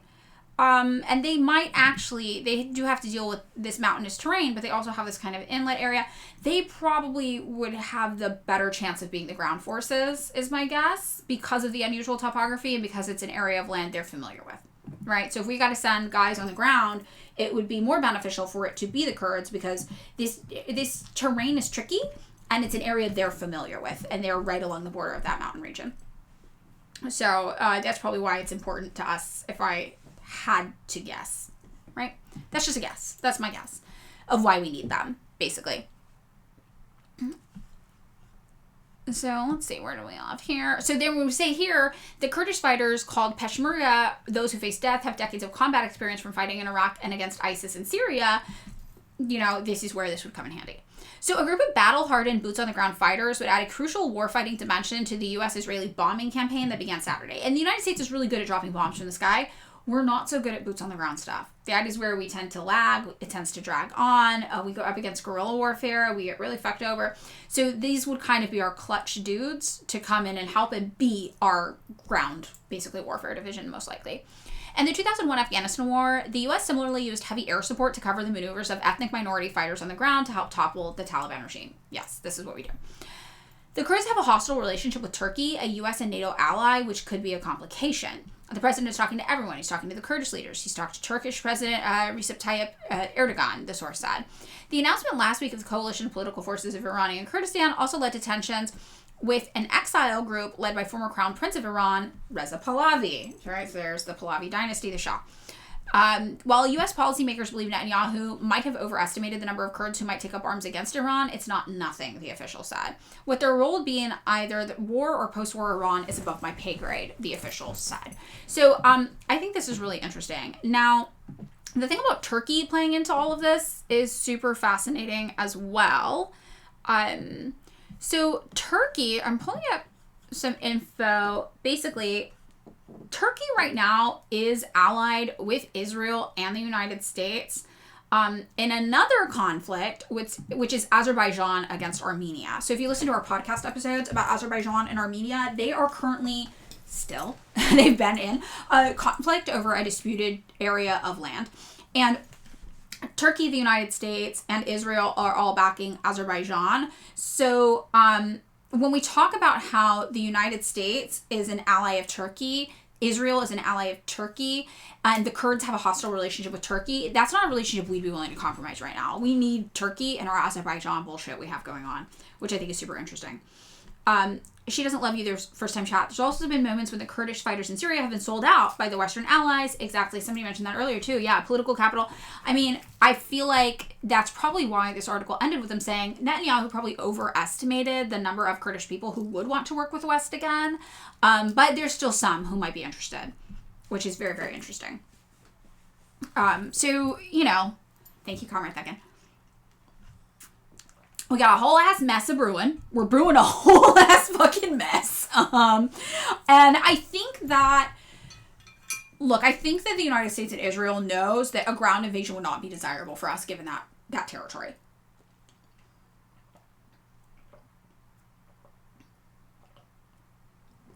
Oh, thank you guys. I'm drinking water. I'm so hydrated. I'm the most hydrated I've ever been in my life. Can I tell you guys actually before we get into the next story? About a horror story that I had yesterday. A horror story. I ordered some food that was supposed to have black beans in it. And I took a bite. I've been vegan for 15 years. It was beef. It was beef. It was in my mouth. There was beef in there. It was in there. Immediately. And the way I knew. So sometimes you guys are like, oh, like, do you miss this stuff being vegan? I'm like, I don't think you get it. Like, I've been vegan so long, it grosses me out. Like, conceptually, it grosses me out. But also, the 2 times in 15 years I've accidentally had meat in my mouth, which sounds very sexual. I'm very, very sorry. It sounds very pointy. Once I was accidentally served a turkey burger instead of a Beyond Burger at a place in, like, I don't know, maybe Delaware. I think it was Delaware. I think Delaware is a sinister place, and this happened to me in Delaware. And then yesterday, so 2 times ever in 15 years. And both times, the way I've noticed is that I'm like, it's spoiled. Something I'm eating is spoiled. It's gotten rotten. So that's how it tastes to me. It tastes like something's wrong with it. So immediately I was like, oh my God, what the fuck did I bite into? And I looked and I was like, oh, it's beef. And then I was chugging water. Right? And I was spitting it all out to try to get any beef that might have been in my teeth out. I was so grossed out by it. And then I went to drink a beverage, like a soda, and they had accidentally given me diet soda instead of regular too. And I was just like, this is the worst fucking meal ever. Anyway, that was my first world problems I had. But I drank a bunch of water because I needed to it all out of me. And I basically projectile water gushed it out onto a plant. So suffice it to say, I don't think I'm going to stop being vegan anytime soon because it was real nasty to me. Yeah, they just gave me somebody. I think that's what happened. They just like mixed it up or something. All the vegans in the chat know what I'm saying. All the non-vegans are like, what are you talking about? But you get used to eating a certain way, I think is the point of it. Like there was a period of time where I had some medical issues and I was only eating raw vegetables because everything else was hurting my stomach and I couldn't figure it out. So like we're talking salads, no croutons, nothing like that, no dressing, just vegetables. And I got so used to it that once I got my medical issues resolved and I was able to start eating real food again, all real food tasted really weird to me too. It took me a long time. But yeah. You've never had beef? Yeah, I do not miss it. And I will say I eat like Beyond Meat and stuff like that, like Impossible Meat. That tastes better to me than actual ground beef. Now I know that because it touched my tongue. I don't know what Loner Box is, but I really don't care. Everybody hates on me. That's like the easy way to get views. Don't you know that? Yeah, if you guys ever want to get views on anything, just make a video talking about how much you hate me. It's real easy. It works like a charm. I don't really care. I don't really care. Okay, wait. Can I ask why you don't support butchware for government? Yeah, so Green Party, I don't hate Green Party. They're eco-socialists. I like them. I vote for some Green Party candidates when we don't have Marxist-Leninist candidates running, but they're not the same kind of socialist I am, right? Which I don't want to diminish how anti-capitalist Green Party is. Green Party is very anti-capitalist, and I think that more anti-capitalist than even most Green Party supporters know. But they're a different form of socialist. They're eco-socialist. It's not explicitly Marxist. So whenever I have the opportunity, I'm always going to vote for a Marxist-Leninist because that's my exact ideology. So in our California governor race, we have Butch Ware running up against Ramsey Robinson. Ramsey Robinson's an actual Marxist-Leninist. So of course I'm going to vote for Ramsey Robinson. And I'm a volunteer on the Vote Socialist campaigns. And that's Ramsey Robinson's campaign. So of course I'm going to vote for him, right? If you were to ask me if I weren't a volunteer who you should vote for, I think you should vote for whoever you want. I'm going to tell you to vote for Ramsey Robinson if you ask me specifically because that is my politics. And one of the ways that manifests is, to me, Butch Ware is weird about China. And I don't fuck with that, right? I've seen Butch Ware repeat CIA talking points about China. I don't think that Butch Ware does it because he's evil. I think he believed it, right? And it also, sometimes the Green Party will get a little in some cooked out conspiracy theory kind of stuff.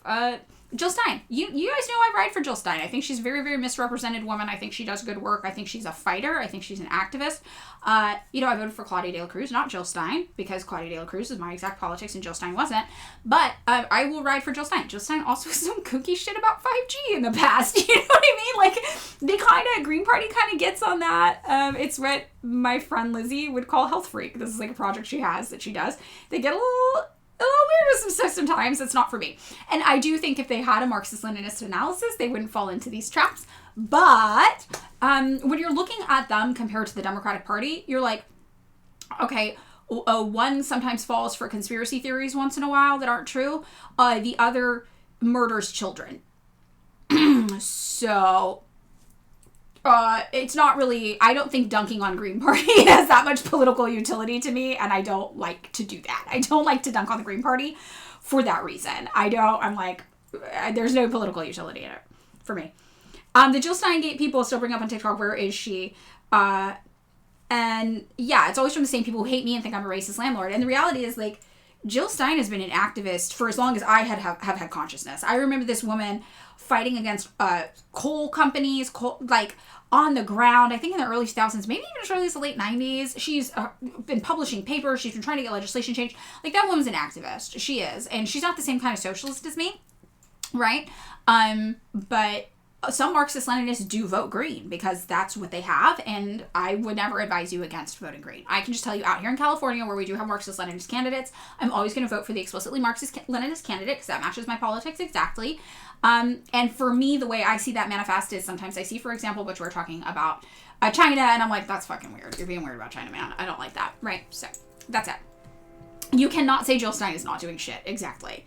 So, that's kind of how I think about it. Yeah, Jill Stein is wherever you are. That woman is everywhere. People are like, where is she? I'm like, this woman is fucking like 70 years old. She's at everything. That woman is the real deal. She is an activist. And Democrats do feel threatened by her, just like they feel threatened by anybody who is authentic to their values and their goals. They will try to misrepresent you and make you look like you're a hypocrite, you're a liar, you're just like them, you're soulless and corrupt as well. And They give Jill Stein that same treatment. They give me that same treatment, right? And I have way less political utility than Jill Stein, but I know what it feels like, right? They want to claim I'm a landlord. Why? Because that would mean I'm a hypocrite. So that would mean that actually we leftists aren't better than them. We're no better than liberals. We just lie. We're actually huge hypocrites who don't do anything. And that's why it's so important to them to create these narratives about people with left-wing politics. And make no mistake, Jill Stein does have left-wing politics. That is a leftist. She is left-wing. So that's why they have to claim that Jill Stein is a grifter who only shows up once every 4 years for elections. Not true. She's constantly doing activism work, and she doesn't even run for office every 4 years. That's why they have to claim, you know, the most popular Marxist-Leninist TikToker, right, is secretly a landlord. They have to make up this shit because they want us to be hypocrites. Because if we are hypocrites, then that means that they're not doing anything wrong, right? It's not like I'm a bad person. All these people who have further left politics than me, they're actually just LARPers and liars. It's like this weird conspiracy theory to make themselves feel better, right? Yeah. So, okay. So then we have suggestions from ML, Oregon, PDX, other than PSL. Not against them trying to consider all the options. I agree that this is what I usually say. I say look into FRSO, PSL, and CPUSA. And CPUSA in the past was not explicitly as Marxist-Leninist. They've done a lot of changes internally, and they are forging that path forward, and I'm very happy for them. Yes, liberals only care about the aesthetics of being a good person. So when they see us out here on the left doing the right thing, even when it's not popular, even when it's difficult, even when it means an uphill battle of educating people who are heavily propagandized, they kind of short circuit because they don't know what that looks like, right? They only care about looking good. So it's very, very interesting. You want to go to PSL meetup on Saturday, but it was a meal and you wanted to mask. Yeah. I think that different orgs have different... I think people in all of these orgs will choose to mask or choose not to mask. But I feel like, a meal, obviously, you can't do this. But for other things, I imagine if you reach out and ask, if you're like, hey, like, I have this consideration or I'm trying to take this seriously, would it be possible for everybody to mask? I cannot imagine that most people would not do that to accommodate you if you asked, in orgs. And I say that as a person who inconsistently masks, but does my weekly fancy tests, my weekly fancy molecular COVID tests. And if there's ever an event where somebody is specifically like, hey, can everybody mask? I'm going to be there and that's important to me. I'm like, yes, of course I will. Yes. So yeah. Fancy molecular tests, you get them online. They're really fucking expensive. I will say they're metrics tests, but metrics does antigen tests. That's not the ones we're talking about. They're the NAT tests, NAAT. Those are the molecular tests. So you have to buy the device. The device was $100 when I bought it, but I bought it like 2 years ago. And then you get your tests. The tests are $25 each though. They're really expensive. So it's $100 a month to buy these tests, basically. If you're doing an average of 4 weeks, it's a little more than that, but yeah. So yeah. Okay. Let's get back into the final. Can you have the link to the fancy test? Yeah, let me see if I can find it. And they sell out a lot on the website, so you kind of have to like set an alarm for them, unfortunately. Sometimes. I'm gonna find the one though. I'm on the website right now just so you guys know I'm searching. Okay, here's the reader. This is the reader I have. But see how these, this might be it. I think this is it. Yeah, this is one. They have these ones, but then they have these, and they look really similar. This is just a regular antigen test, I'm pretty sure. Oh no, this is the one I don't have. Okay, so that's Gen 2. So I have the Gen 1 reader, so that's why it looks different than the one I have. Okay, so they have a few different products. So let me get you guys a tiny URL. So they have a new version of what I have, but they're still making tests for my old version, so that's good, but they might change that soon. Okay, so the reader, I guess, is only $50 now, which is good. When I bought it, it was $100. It was more, but again, it was years ago. So here's a link to the reader.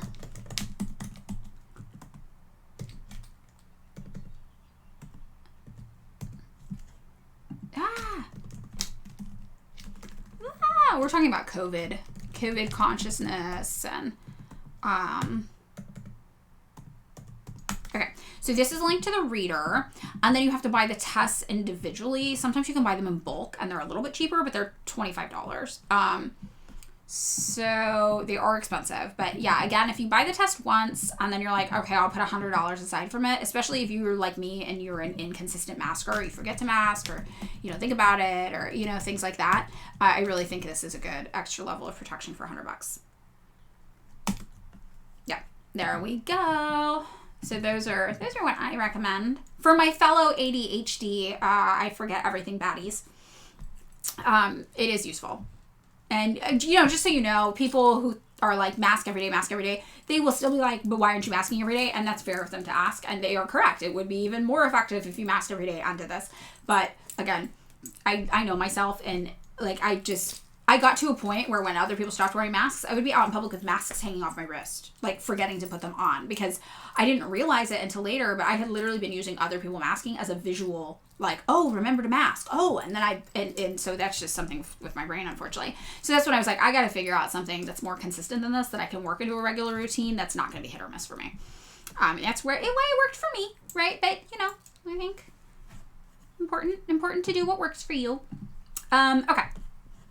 And what works for other people around you also. So that's what I'm saying. If you want to join a socialist org, but it's really important for you that everybody masks, usually, and I would guess that if you reached out and asked, they wouldn't force everybody to do it, but they would probably say, oh, we have somebody here for whom masking is a priority, so if you are considering it, and I think most people aren't assholes. Most people probably just would, right?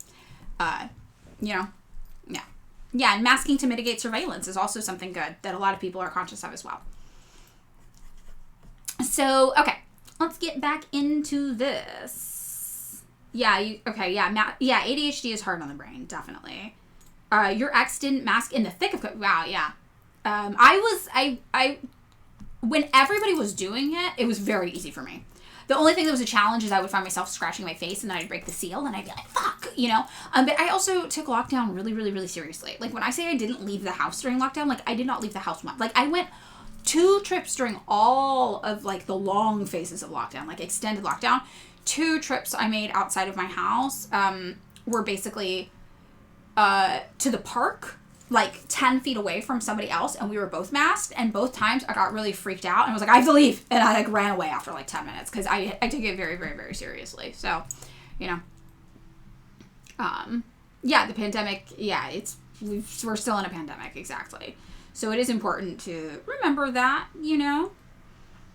How did I do my shopping in lockdown? So I did it a few different ways. Basically what I would do is, I guess I would go to the grocery store. Yeah, I would go to the grocery store. But I would go to the grocery store really early in the morning, and I shop kind of weird. I shop in bulk anyway, so I would just buy a fuck ton of shelf-stable goods. And I also bought a home gardening thing for vegetables and produce, so I fortunately didn't have to leave much. It was just like vegetables grown from home, and then I would do bulk, like rice and lentils, and I would go early in the morning, usually without anybody really there. I don't know if I got groceries. Sometimes I do get groceries delivered, but I don't know if I started that during lockdown or after. I don't know the timeline on that. Now I'm more likely to get groceries delivered, actually, because it helps with ADHD also. To just be like, oh, I'm remembering, the grocery store's closed. I can place an order and it'll come tomorrow or whatever. But I'm not sure if I started that. I could have started that during lockdown, and I could have not. My timeline's not great on it, honestly. I'm not sure. Yes, I am still using the home gardening thing, but it's not set up right now. I have all its little pods in, ready to go with new seeds, but I just haven't chosen the seeds yet.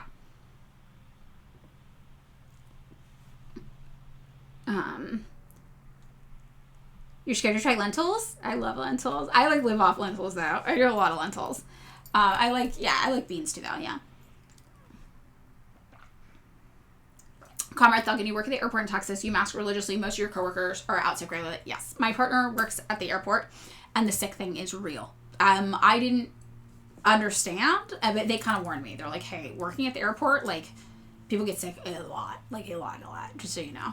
And I was like, oh, it's so true. Do I ever get pests in my garden? Not usually, because my garden's indoor, hydroponic. But sometimes it will get little, like, gnats that appear out of, like, nowhere. And then that's an annoying thing. You think about getting groceries delivered, but you feel bad about the driver's working conditions. Yeah, that's kind of my trade-off, too. I just tip super well, and that's something that I call it, it's part of the ADHD tax, honestly. I'm like, if I'm worried I'm going to forget this stuff and I can't go on my own, the least I can do is add the ADHD tax and, like, tip super well.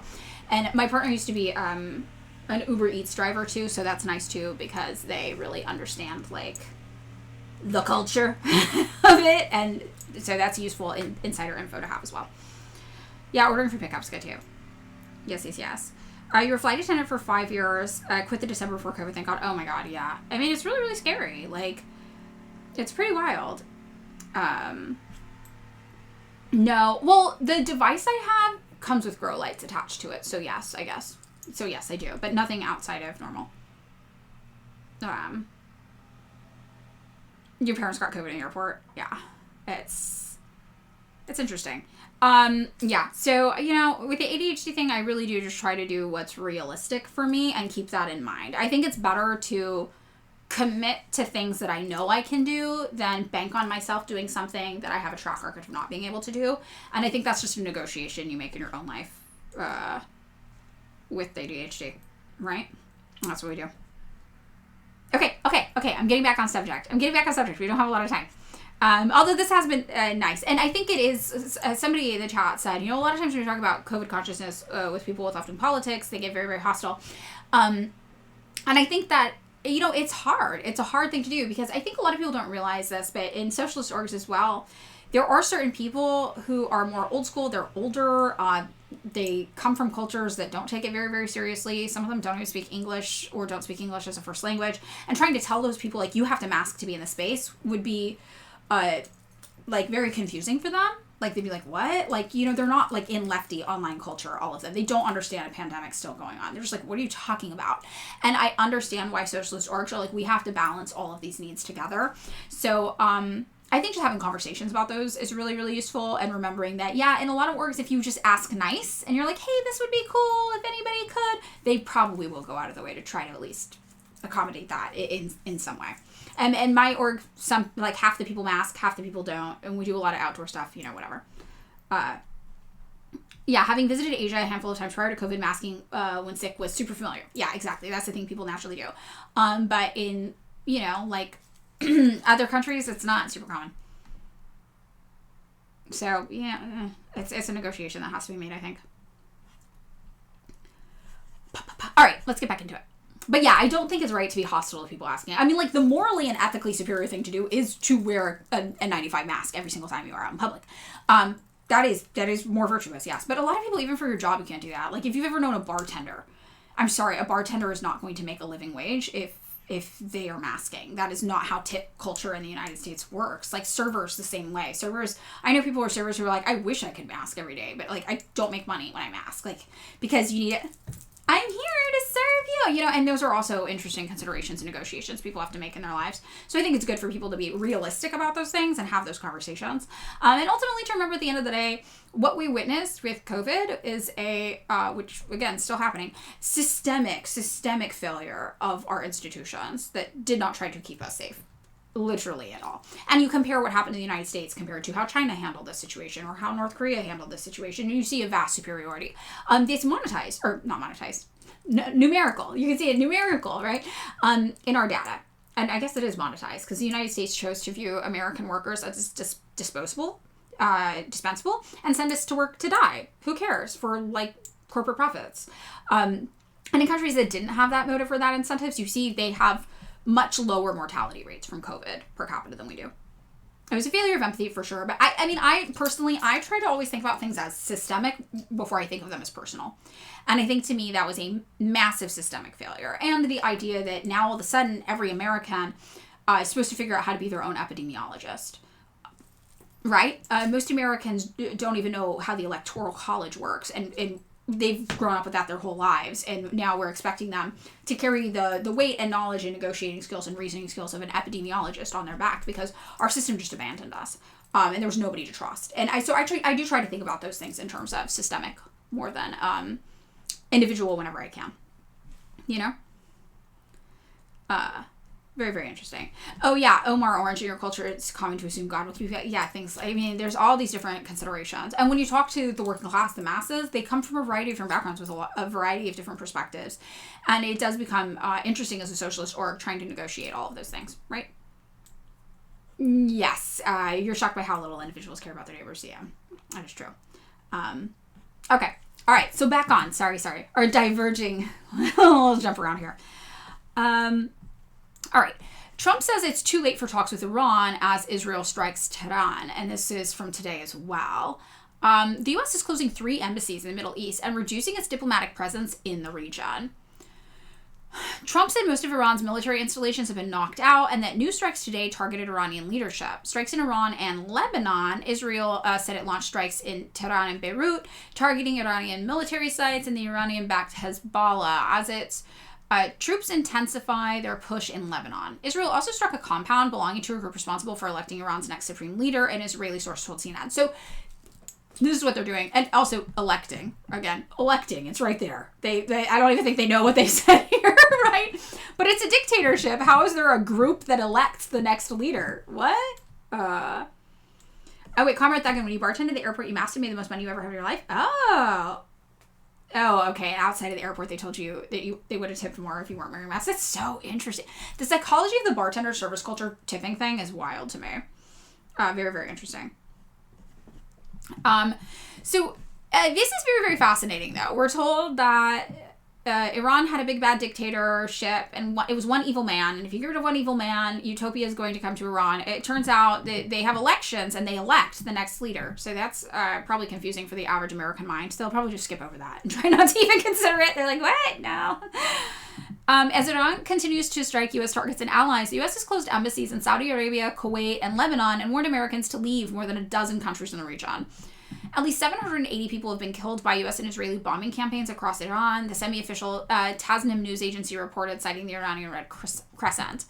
We know 170 of those, for example, came from the bombing of the girls' school, which liberals are now trying to say was Iran doing it to itself. I asked on Twitter, I was like, why do people keep saying this? I can find no evidence of this. And a couple of people were like, it's literally from a Telegram group chat that loves the Shah. Like, literally, that's where it came from. So I can't confirm that, but that's what I've been told.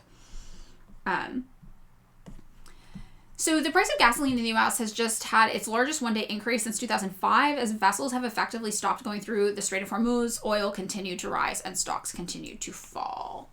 Trump cites decades-old events as rationale for the war. He claimed that Iran has an evil ideology. It's a bad seed. So we're really moralizing this. It's very biblical. We're good, they're bad. And this is how the average American thinks about politics, which is important to remember. There's no consideration of cause and effect. And the same people who are telling you to be nuanced about a situation are the same ones rooting for countries as though it's team sports. Good guys, bad guys, evil ideology, right?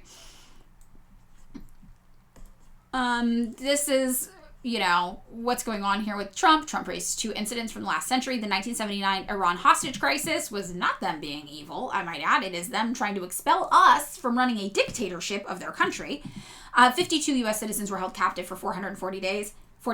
Yes, that was part of them negotiating with us to basically have their sovereignty. And the 1983 bombing of a Marine compound in Beirut, Lebanon, that killed 241 U.S. service personnel. Those are military soldiers from the United States actively engaged in armed conflict in the Middle East. So none of these things make for an evil ideology that makes for a country defending themselves against Western aggression. And I think that's important to note. Trump is also trying to get Iranians on the ground to protest. I don't know if you guys have seen this, but basically he's trying to be like, now's the time, go, take over your government, we'll be there for you. Very Hungary vibes, very Radio for Europe, Radio Liberty, Hungarian Revolution vibes. But now he's apparently saying he doesn't want Iranians to protest yet. He said, if you're going out to go protest, don't do it yet. It's very dangerous out there. A lot of bombs are being dropped. He's literally trying to coach Iranians who may or may not exist on the ground on how to overthrow their government. That's very, very interesting. Very, very weird. Okay, I'm sorry. I'm like starting to rush through it a little bit because I'm getting at the end of my little time here, and I want to make sure we cover it all. But I could yap with you guys forever. And then we have this story inside the U.S.-Israel plan to assassinate Iran's Khamenei. Now, when you're learning about this topic, you might be confused. There's 2 Ayatollah Khameneis. There's a Khamenei with an A and a Khamenei with an O. So Khamenei with an O was the first Ayatollah, basically, who came in after the 1979 revolution that kicked the Americans out of the country. This is not the same Khamenei. This is a different Khamenei, okay? He's not that old. I mean, he's old. Don't get me wrong. The guy was like 90 when we killed him. And I love the United States being like, we did it! We killed the 90-year-old man. Like, is this the win?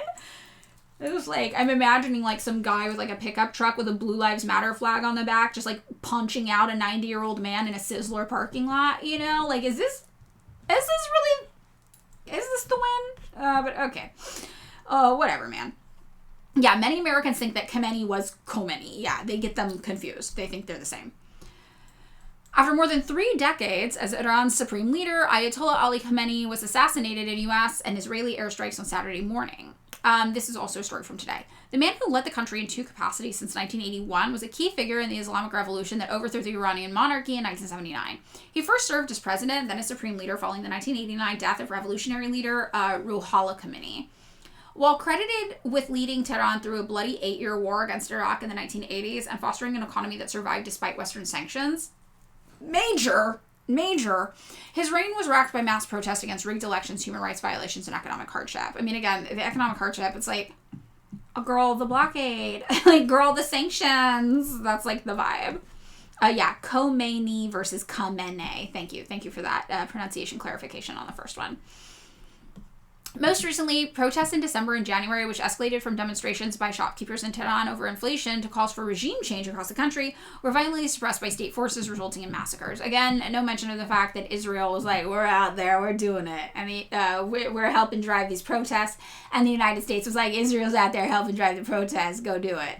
All right, so suspiciously missing from this Al Jazeera article, but okay. CIA protest. The CIA was there. And again, that doesn't mean everybody, when we talk about these color revolution attempts and we're like, the CIA is there, right? Mossad is there, MI6 is there.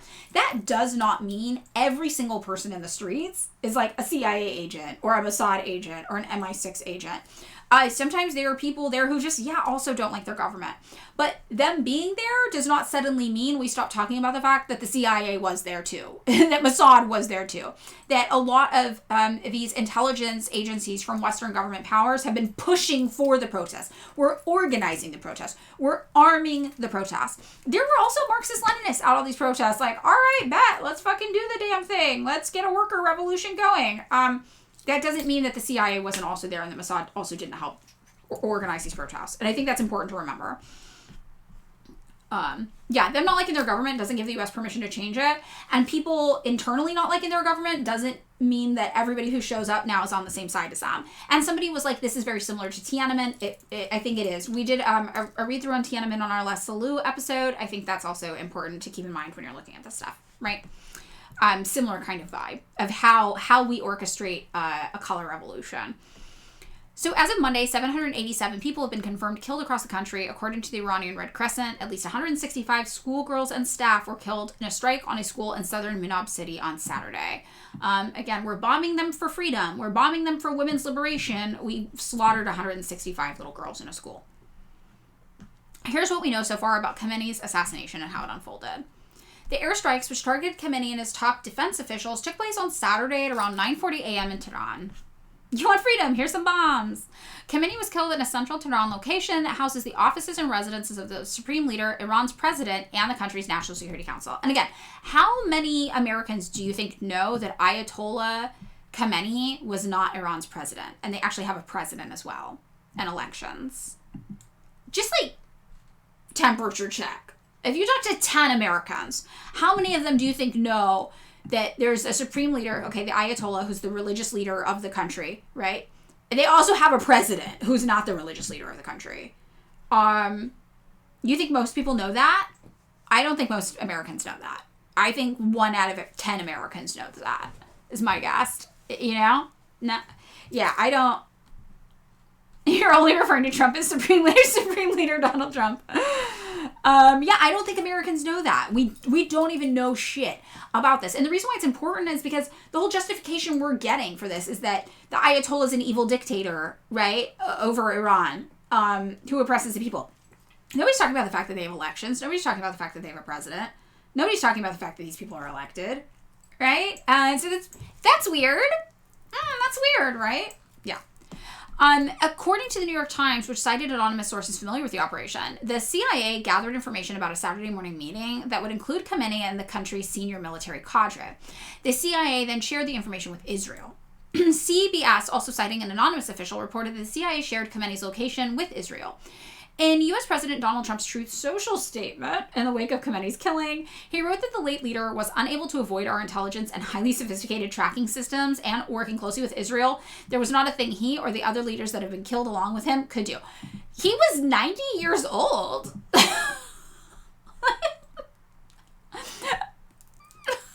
Girl. Okay. They're like, he could not evade us. We're so much smarter and more sophisticated than the 90-year-old man. It is unclear if the U.S. intercepted phone or other digital communications, used satellite imagery, or used covert human agents to obtain this information. It's also unclear why the country's most senior military leaders decided to gather in a predictable location while threats of the U.S.-Israel attack were imminent. It is known, however, that Israel has long recruited covert operatives in Iran and was watching Khamenei circle for years, gathering information as mundane as how and where they get their food, according to an unnamed ex-CIA official. During the 12-day war last June, 6 Iranian nuclear scientists were assassinated, some in their homes. Analyst Rosemary Kalanick, speaking to Canadian public broadcaster CBC, said the U.S. probably used a combination of human intelligence on the ground, potentially through Israeli assets, as well as signals intelligence and the ability of the United States to use over-the-horizon and, in this case, local assets to target pretty much anywhere on the planet it wants to hit. Now, I want to talk about this for a second. Israeli assets on the ground in Iran. I think that we can really conjure what we think that means. But there's a video going around that's a little bit older that somebody posted on Twitter. And so it's easy to find on Twitter. So I'm going to pull it up on my Twitter and we can take a look at this video. This is going to be really, really good context for us to really understand what it means when people say that. It looks like somebody posted this on TikTok, actually. So you can probably find this on TikTok, which is interesting. Okay, hold on.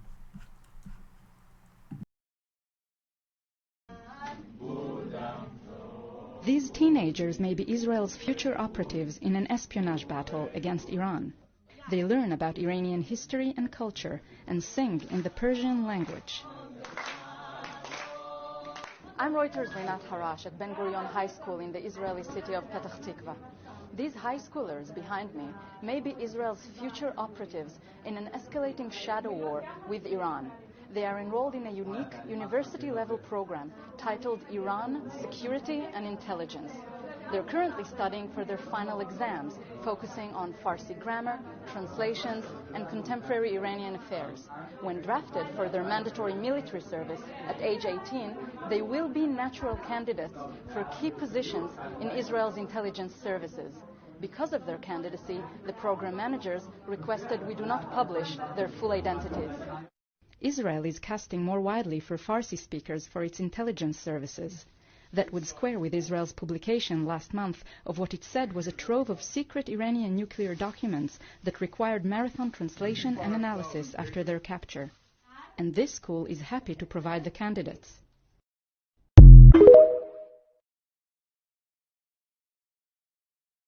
Okay, so yeah, that's some context for what we mean when we're talking about Israel having intelligence assets on the ground. They literally are training people to pretend to be Iranian and go to Iran and just live as Iranian people. Which is really, really interesting. So this is what we're looking at when we're talking about this. So going back into the story, the CIA had also been tracking Khamenei's location for months, according to the Times, even before the 12-day war. Since that conflict, the U.S. had intensified its surveillance of Khamenei, as well as the IRGC in general, monitoring how officials communicated and moved during stress periods, the Times reported. Trump had also referred to U.S. intelligence regarding the Supreme Leader's location last year. It's okay. I have an outlet. Ha ha ha ha ha. The regime. Yeah. The American regime. I mean, and that's like just an example of the subtle power of language, right? It is a regime. We do have a regime, but there's certain words that are off limits for the West. We only use them for political enemies. Regime, dictator, etc. Now, somebody in the chat was talking about how the current Iranian government killed socialists. And I just want to say, that is real. There was a power struggle that emerged after the revolution between the theocratic elements and the communists. And we talked about this yesterday. The theocracy won. The communists lost. Communists were persecuted in Iran. I don't think that those of us who think that war with Iran is bad are out here thinking that they're communists. We know Iran is not communist. We know that they're actually anti-communist. And that is not the perspective from which we provide critical support for Iran, right? The perspective from which we provide the support from Iran is in understanding their role in the global stage, understanding that they are an anti-imperialist force that is fighting against the United States, that is fighting against Israel. In many cases, they are the only force keeping people safe from further expansion from Israel in the region. It's the same way we look at Russia. If we take for granted that anti-communism is a normal thing in non-communist places and non-socialist places, that communists are being hunted down and killed all around the world, if we understand that all things considered, that is a fact in places that are not communist, our metric therefore ceases to be, are you mean to communists? Because if that is the case, we are not able to provide any useful analysis on what's happening on the global stage. So we have to expand beyond, are you mean to communists? Are you our ideal left-wing government? When we talk about what's going on in the global stage, we know that there are Marxist-Leninists on the ground again in Iran who would love to have a worker revolution and have a communist Iran. We would love that for them. In lieu of that, that doesn't mean that we are going to basically come down on Iran, come down on Russia, come down on these countries that are America's political enemies in order to judge them for things that the United States and Israel are also doing. So if we're looking at a war, a battle on the ground where all things are equal in terms of anti-communism from Israel, from the United States, from Iran, right? From Russia, a little bit less. The second largest political party in Russia is communist, but still, and we see that in terms of the mode of production that they use, capitalism, it's equal across the board. They're all doing some version of capitalism. It does not make sense for us to throw away all useful political analysis because all things are equally bad in all these places. Because they're not equally bad. There are other considerations that we use when we discuss these things. And we talk about, in particular, Iran and Russia. They occupy a unique place when talking about politics on the geopolitical stage from a left-wing perspective, which is that we know those are not our ideal governments. We also know they are the only countries in the world currently standing up to the United States and Israel, right? And I think about this as an American. The American people are not fighting our own battles. We are not fighting our government. If Donald Trump decided tomorrow he wanted to take over Mexico, he wanted to take over Colombia, who would likely stop him? And the answer is Iran and Russia, and maybe North Korea, maybe, right? So I feel as long as we are content to let these countries fight our battles for us and not stand up to our government, it seems a little odd to not acknowledge that, right? So, yeah, and again, the ultimate irony from the people who are like, two things can be true at once. The United States can be evil and Iran can be evil. They are the ones not applying any sort of nuance to the situation. When we say, that we don't think we should go to war with Iran and that there are people in Iran who like their government, who love their government, we say that acknowledging that we would probably not necessarily find that to be the ideal government were we there, but that's not the current situation that we are in. That is not the situation in the world. And I think it's really important to have that breadth of understanding of the many different political aims and ambitions, the level of class consciousness that exists in countries that are not ours, that exist in Iran, and also the motivation specifically for what the United States is up to in Iran. This is not an ethical war, right? The United States is not there because they love socialism and communism. They are there because they want to control Iran. They want to get rid of the power that has been fighting back against Israel in the region for expansion. And they want to control the oil. And they don't care how many Iranian people that will suffer as the result of this. And I think that's really the important kind of orientation and framework to have. As Dorian Sapiens is saying, if you live in the imperial core, your job is to oppose your government, not Iran's government. Exactly. And that's the way I really think about this. And Iran has been supporting resistance groups. This is true. And I think, yeah, it is our responsibility to stop our government. But that also comes along with having a realistic understanding of the levels of class consciousness where we are in our country right now. Like, you fight in the United States against imperialism, against war with Iran, knowing where the average American mind is right now. And they're not there. But you also need to know, look at how quickly things changed for Palestine. I was shocked at how quickly the public perception on Palestine changed. After years and years and years of trying to talk to people about Palestine and getting absolutely nowhere, after October 7th, I made 3 videos and the comments were a shit show. And people were like, talk more about this, talk more about this. And I was like, there's nothing else I can add to this conversation. I've made 3 videos. Like, I don't know. If people aren't getting it after this, they're not going to fucking get it. But what ended up happening is that then more people made 3 videos and more people made 3 videos. And then more people started to realize, and the information spread like rapid fire, right? And then all of a sudden, people were ready for change, and you never know when that flashpoint is going to be. So that is why we talk about these things. But we recognize that, okay, the United States, our people might not be ready for the level of class consciousness necessary to understand why we oppose war with Iran, right? But you keep trying, because you never know what day they will be, when that'll happen, and you can't predict it, and it sometimes happens overnight, and you're surprised when it happens so quickly.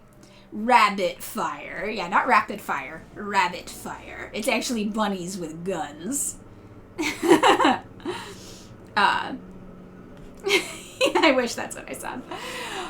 So, okay.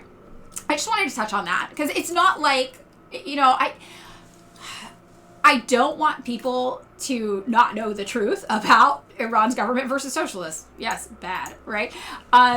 That is bad. That is real, and that is bad. And that is not a socialist government. That is not a communist government. But ironically, the United States is trying to tell you one of the reasons they're evil is because they are a communist government. And so this is all important to have in that narrative.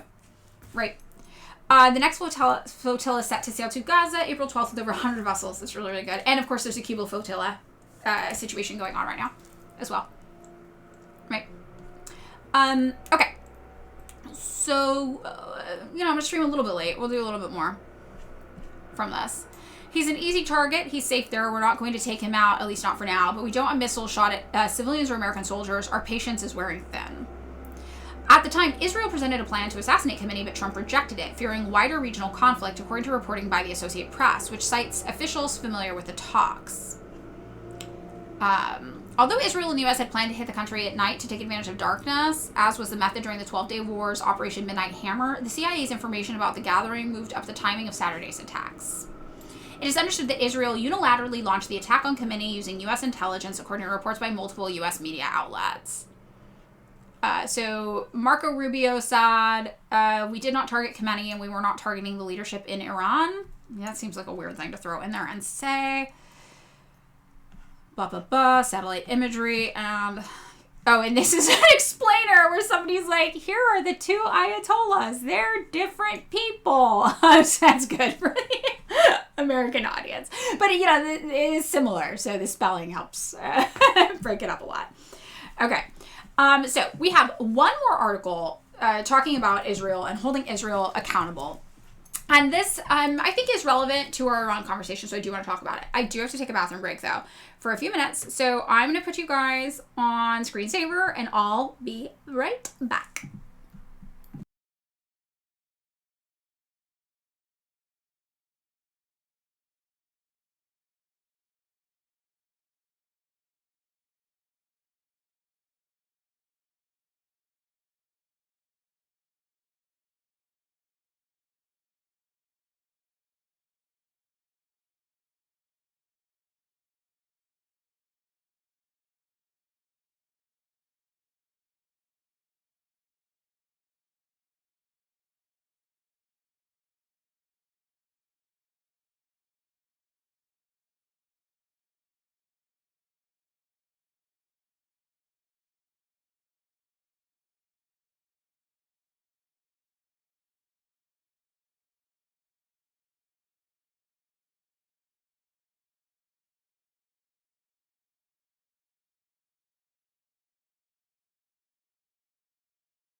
Okay, what about now?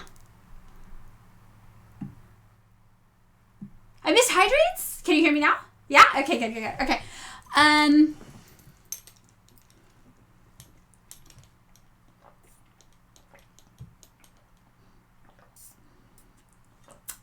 Okay. Did you guys do waterboard hydrate? Oh my god, you did. Okay. I'm just gonna drink it all. I hit the wrong thing. Hold on. Also, I was telling you guys when I was muted, really exciting bathroom break because I realized I put my underwear on backwards, not inside out. Backwards. Oh, so that was a big moment for me.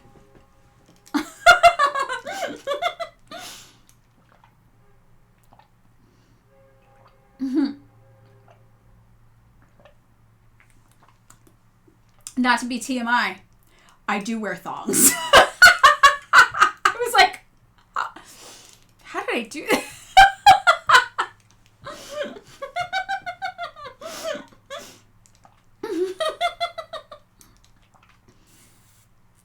So we are making communism sexy again.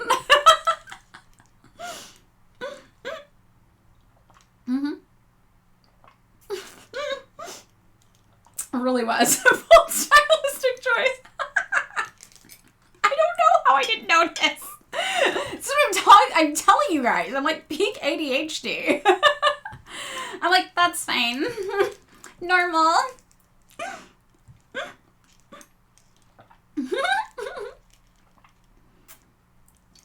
Okay. I feel like I did a lot. All right. Well, let's get into all communists get red thongs. It's my revolution. That's what I am fighting for.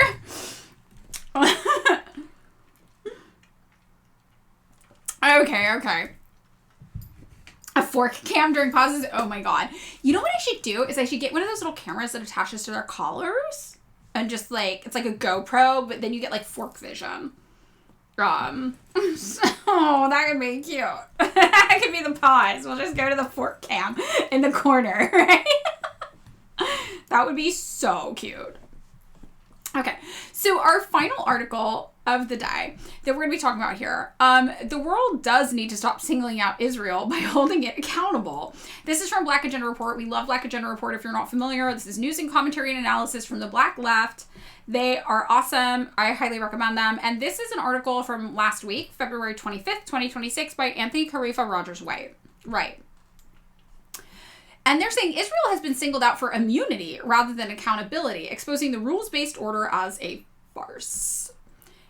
We have a quote here from Malcolm X that says, if the Israeli Zionists believe their present occupation of Arab Palestine is the fulfillment of predictions made by their Jewish prophets, then they also religiously believe that Israel must fulfill its divine mission to rule all other nations with a rod of irons, which only means a different form of iron-like rule, more firmly entrenched even than that of the former European colonial powers. Last week, conservative firebrand and talk show host Tucker Carlson held an interview with Mike Huckabee, who currently serves as the U.S. ambassador to the Zionist ethno-state.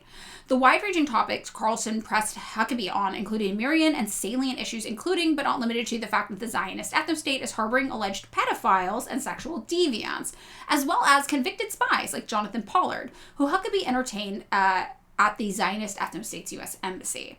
Yet somehow these revelations were banal compared to what Carlson managed to get Huckabee to say out loud.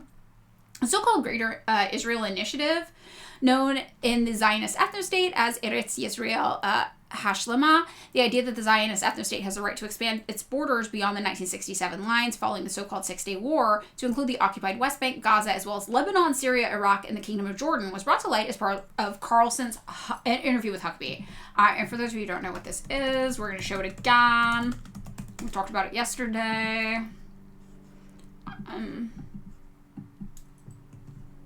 This is the map. All right. So for reference, this is the area that's now being called Israel, occupied Palestine. I'm outlining here this little thing. This is their plan. This is what Israel's goal is. Yeah. So when we say, for example, that we understand a country for whatever reason is both anti-communist and anti-Western imperialism, Israel is a client state of the United States. We understand this to be true.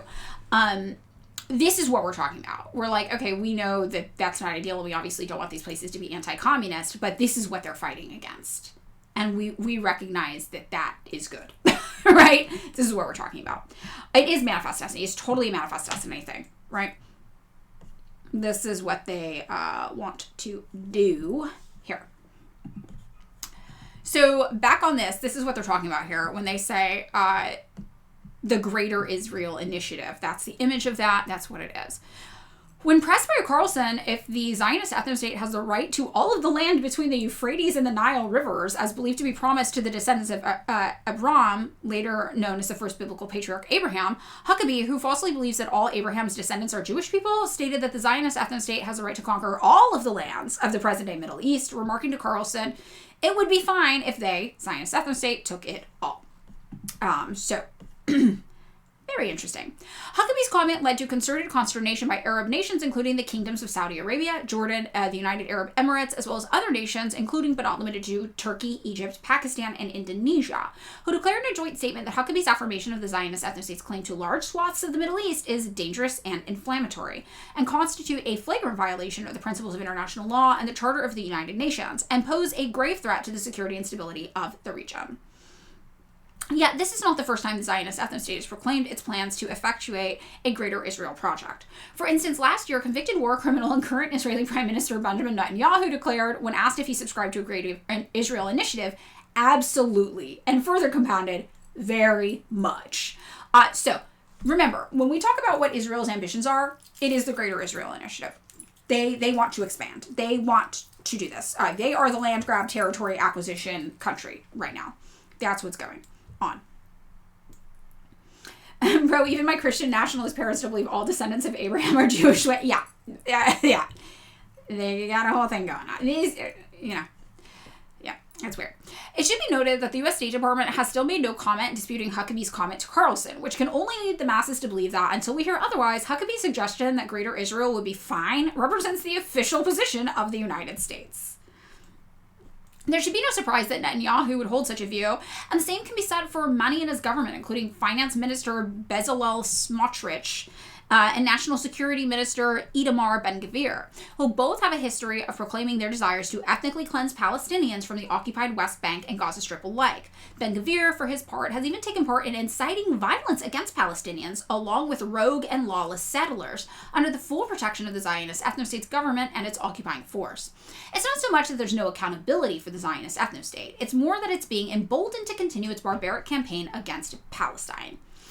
This much is evident by the fact that the ceasefire under President Trump, other Western leaders, some Arab leaders, and even the United Nations herald as a great success, still has not prevented the execution of over 600 Palestinians and injured over 1,000 more since it went into effect. And despite the clear violation of the ceasefire, the world has done nothing but watch it happen and offered nothing more than insouciant condemnations. So, I think that, something important to talk about here is the motives. Why does the United States let Israel get away with this? It is so banal. I have podcast episodes about Israel and the United States special relationship if you want to go back and listen. I think it's called No One's Allowed to Commit War Crimes But Me and Maybe the Boy. And the podcast is Pick Me If I'm Scared. It's more history based than this.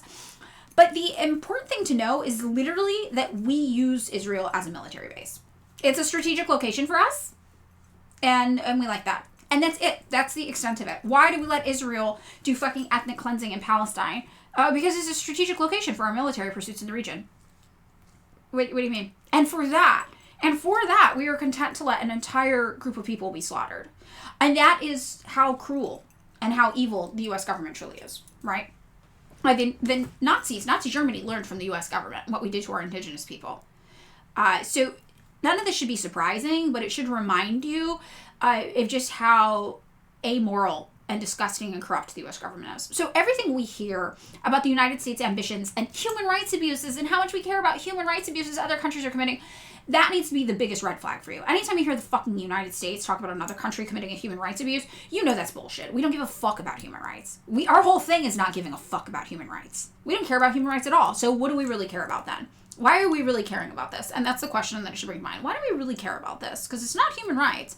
And when we talk about Iran and why it's important to support Iran in their battle against Israel, it's because Iran is that is the country holding it down, fighting back against this expansion, which will probably bring about the ethnic cleansing of many more Arab people in the region, right? That's what we can expect if Israel were to fulfill its greater Israel ambition, which I think is very, very important.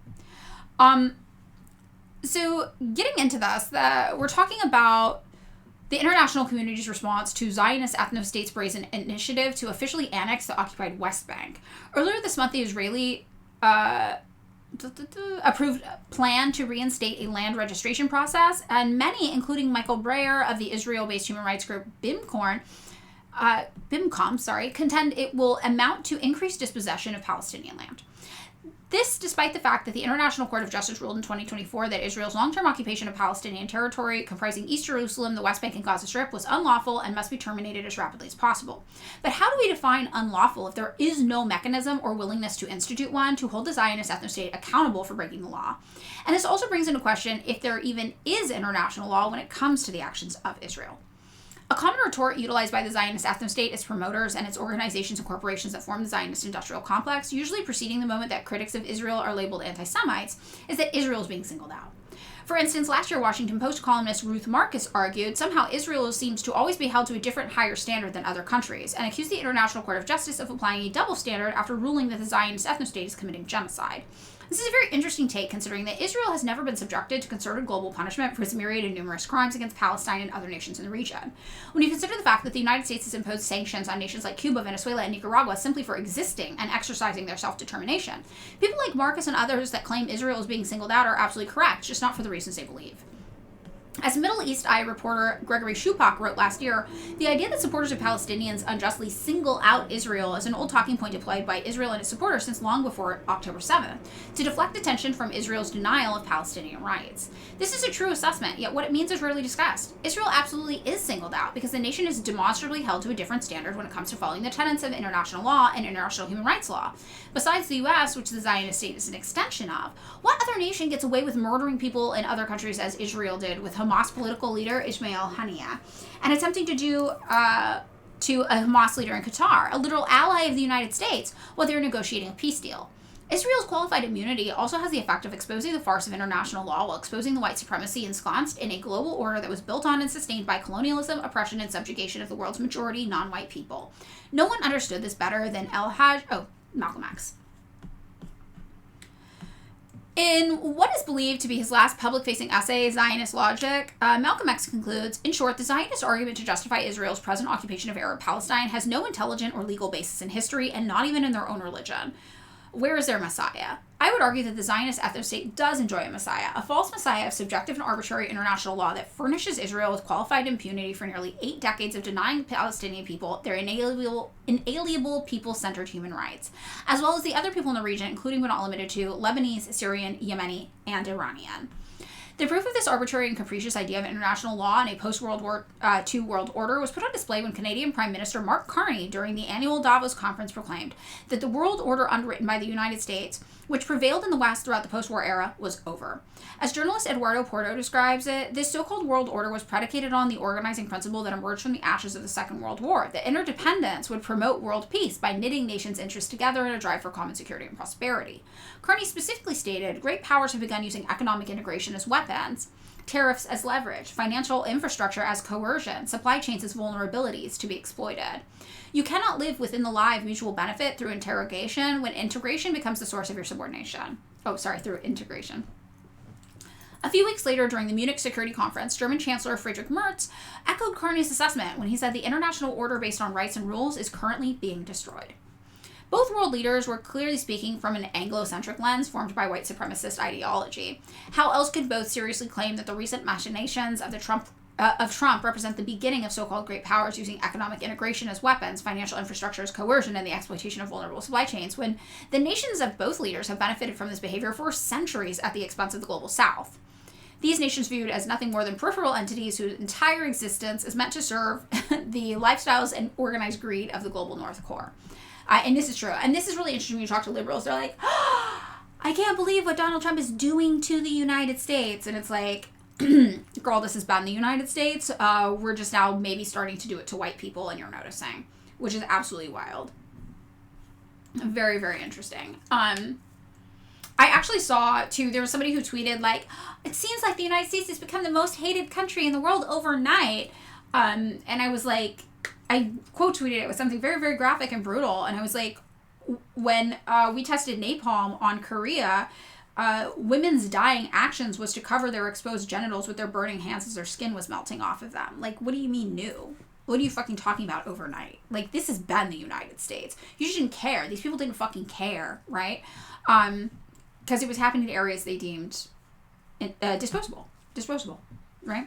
And now all of a sudden that Donald Trump's pissing off Europe, they're like, not Europe, not a real place. You know, it's fucking horrible. It's crazy. So the irony is that if world leaders like Carney and Mertz really wanted to restore international order and retake their place as beneficiaries of it, even if at expense of the global south, they would be calling for concerted action against the Zionist ethnic state.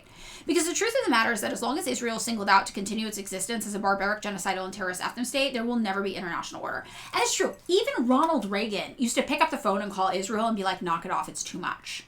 Right? Even Ronald Reagan. And so when we, as Marxists, say, the Democratic Party is to the right of Ronald Reagan on foreign policy, that's true. We would never do that. We're like, do whatever you want, Israel. We got your back. Republicans welcome here. Yeah, we can fix you. Stick around. We'll fix you. Yeah, some of them think, you guys know about this? I think it's 26%. 26% of Republicans think socialism is good. I think that, and I've always tried to tell Democrats this, I don't think they realize how many people are Republicans just because they fucking hate Democrats. So if you're a Republican, we also fucking hate Democrats. So who knows? Maybe we can fix you. Maybe we can fix you. It's in there. Something's happening in there. We can snag them. How cool would it be if we, as the gay commie faction, managed to convert more Republicans to communism than the ACP? I mean, new goal.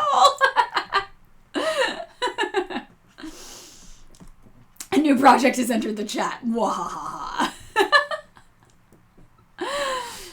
All right, so, but this is what they're talking about. It's like, even if you wanted to maintain your capitalist bullshit you're doing, you would still probably benefit from holding Israel accountable. It's bad for business. And even Ronald fucking Reagan understood that, right? So, in fact, as long as the Western nations allow Israel to continue to behave the way it does, they too risk losing the shaking, diminishing power and influence they have over the world. The international community must move on from the strongly worded condemnations and engender strongly applied sanctions, in addition to the immediate cessation of all forms of military and financial aid, as well as normalized relations with Israel. And these efforts must be absolutely shored up by collective people-led sanctions through a robust and lasting global boycott, divest, and sanctions program. I'm so late. We're almost done. Singling out Israel with accountability and punishment is less about anti-Semitism and much more about a choice. The global community can continue attempting to operate in a farce of international order, or it can adhere to international laws it instituted and the very laws of nature. For as Malcolm X reminds us, if the Israeli Zionists believe their present occupation of Arab Palestine is the fulfillment of predictions made by their Jewish prophets, then they also religiously believe that Israel must fulfill its divine mission to rule over all nations. The likes of Carney and Mertz, the UN, and the global community must decide if genocide, illegal occupation, and Zionism takes precedence over even their ability to have a say in this artificial version of international order. Okay.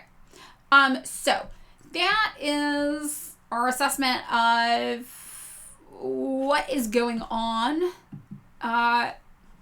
in Iran. And I think it is interesting. I think we really are seeing the left's brains break on this subject. We're seeing a lot of people who think of themselves as leftists aligning with Donald Trump's foreign policy agenda. We're seeing a lot of people accuse anybody with half a brain cell of being a campus. Like, the enemy of your enemy isn't your friend. Oh my God. And it's like, well, somebody doesn't have to be my friend for me to oppose us bombing their children, right? Like, shockingly, war is not good for anybody. And these aren't exactly wars that are going to lead to liberation movements for absolutely fucking anyone in the first place. This is really a war about getting Iran to stop being such a nuisance to Israel's expansion plans, right? On that, and that's what it's really about. So that's it. Yeah, a BDF 2000 came in too late today. So true. We don't want to be some billionaire surf anymore. That's really the goal. Yeah.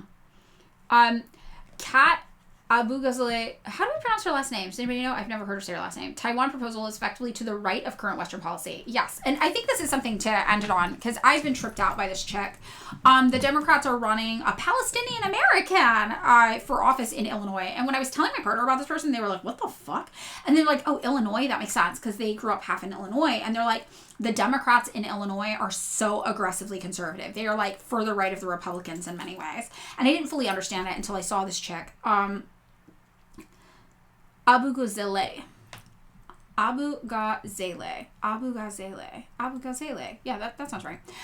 Okay, so maybe we can end it on this. Let me see if I can pull up.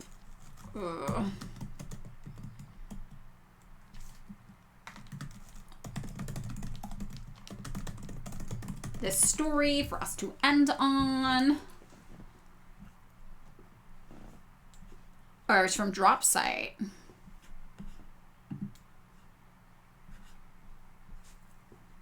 Let's see if we can find that. Drop Site.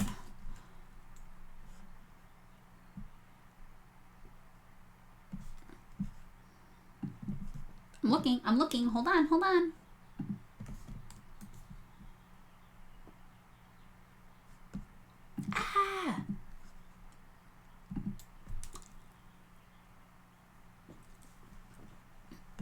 So she posted a YouTube video, is what happened here. Here's the story. As people were talking about it on Twitter. Drop Site reporting that the foreign policy advisor to her campaign called her firmly an interventionist, citing a campaign source who said the advisor did not accurately represent her views. But when I reached out to the campaign with similar questions, I got similar answers. So this comes from this leaked email basically on Drop Site. So this is the person who's running as a Democratic Socialist on the Democratic tickets here. And yeah, so, Socialist Democrat. Yeah, Social Democrat, I don't know what she's pretending to be. But Kat is a Socialist Democrat candidate in Illinois' 9th District and one of the only Palestinian Americans seeking office in 2026. She was described by her national security advisor as firmly an interventionist who won't stop until Russia is made to pay for its crimes. And this is in written responses detailing her foreign policy vision obtained by Drop Site. Ben Mermel wrote in an email to Washington-based progressive foreign policy activist that she believes the world is better off when America takes a leading role and that the U.S. has an obligation to support pro-democracy movements around the world from Iran to Venezuela. So this ties into Iran as well. He added that Kat wholly supports the National Endowment for Democracy, as well as its affiliated organizations, NDI, IRI, and the AFL-CIO Solidarity Center. This is the CIA's NGO that is tasked with spreading propaganda, promoting the United States and making up lies about our enemies, and also supporting regime change efforts in other countries, and said Congress should expand tools from sanctions to NGO support to advance those efforts without always resorting to kinetic force. The DC-based activist had written to Mermel saying he had noticed unusually hawkish language on the campaign website related to Ukraine and Taiwan and was looking for clarification. In its response, Mermel said that on Taiwan, she would amend the Taiwan Relations Act by dropping our strategic ambiguity and making clear the U.S. would counter Chinese aggression with force, arguing the region now requires a firmer hand. On Ukraine, she wrote that she would hold the line, support funding for Ukrainian war efforts to the hilt, back long-range strikes on Russian strategic targets, deploy additional U.S. air, naval, and ground assets to NATO's front line, and that she supports the seizure and redistribution of Russian assets in Europe and the United States for the purpose of financing the war effort. She did not respond to a request for comment, but a source close to the campaign told Drop Site that the advisor's email did not accurately represent her views, saying Kat is committed to taking on authoritarianism, but is vehemently against the military-industrial complex and the continuation of failed U.S. interventionist approaches. They say she has consistently argued against U.S. support for Israel's genocide on Gaza, and at a recent forum said she opposes U.S. strikes on Iran. Okay, so this exchange here is an 18-minute long thing. All right, and then the advisor was like, no, that was all taken out of context. So this journalist was like, well, what's the real context then? And it's like, I basically got the exact same response. Today we have a problem, perhaps the greatest catch-22 in our foreign relations to date. Our economy is deeply reliant on trade with both China and Taiwan, separating them. And China's crusade to retake Taiwan, is deeply destabilizing and harmful to our interests in the Pacific. Basically, blah, blah, blah, saying the same thing about Taiwan, right? They're like, China, enemy, China doing bad, we want Taiwan. Conflict in Ukraine wrought by Putin's imperialist ambitions for bygone Russia. Again, this is not what imperialism is. Also, the idea that Russia wanted to do a land grab in Ukraine is ridiculous when the Donbass asked to be let in, and Russia was like, no, very clearly this is about NATO and national security and border concerns, but okay. Whatever, just make it up, I guess. Go off, Queen, slay, tell the lies so much until people believe it's the truth. There's some condemnation of the Soviet Union in here, which has not existed since fucking 1991. Blah, blah, blah. And again, if elected, I will hold the line. Russia cannot be allowed to eke out a win in Ukraine. And I stand firmly against any attempt by the Trump administration to sell out our European allies to Putin's imperialism. So again, now that Trump is like, that's enough of the war, my speculation, you lost all the territory we wanted you to lose in order to make Ukraine more hospitable to Western business interests. Now the Democrats are like, war more. Keep the war going. How dare Donald Trump want to end the war? So the Democrats really are becoming the party of war. I mean, the Republicans were already the party of war. So now we just have two major parties of war. And Democrats always were the party of war, but now they're just out in the open with it, and they're so fucking into it. And this ties into one of the streams we did about the Hellcats, if you guys remember. How the Democrats were like, the people want a populist movement. What will we do? We'll get them lady CIA agents and military women. They're going to love it. And that's really, they're becoming optically the party of war, right? And that's what's going on. So yeah, basically her campaign was like, no, that's silly. Here's our actual policies. And it's literally exactly what they said. This is all exactly the same thing. Again, with Iran, blah, blah, blah, blah, blah. And then talking about National Endowment for Democracy and NDI. I mean, it's absolutely fucking crazy.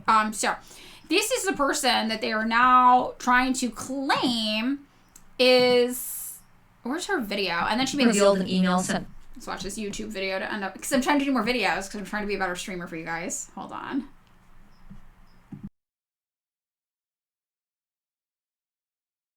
Today, reporting revealed an email sent by someone on my staff detailing my foreign policy. The answers surprised a lot of people, including myself. I want to be really clear, I did not know of that email's existence, and I would not have approved the language in said email. I was also not aware of certain aspects of this individual's background, and they are no longer on our staff. But part of the reason this email was so surprising is that I have been remarkably clear and open about my positions regarding foreign policy. In fact, if you want to read our foreign policy platform, as well as our page on a free and sovereign Palestine, you can go to catforillinois.com/issues. But let me be clear about where I stand on what was actually in that email. First off, the email describes me as an interventionist, which is not true.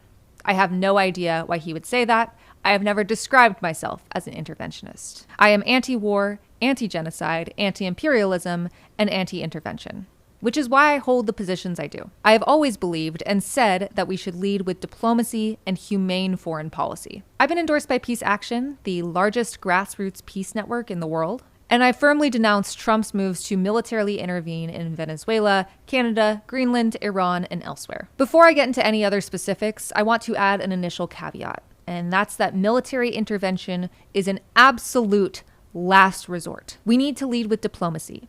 We shouldn't force regime change. And especially post-Trump, we need humane foreign policy. This means public diplomacy, the reinstitution and expansion of USAID, and reparations to the global south, particularly focused on renewable energy and infrastructure. Now, my leading principle in international affairs is the right to self-determination. When it comes to Ukraine, I believe we should continue arming the Ukrainian people. Wars of aggression are illegal.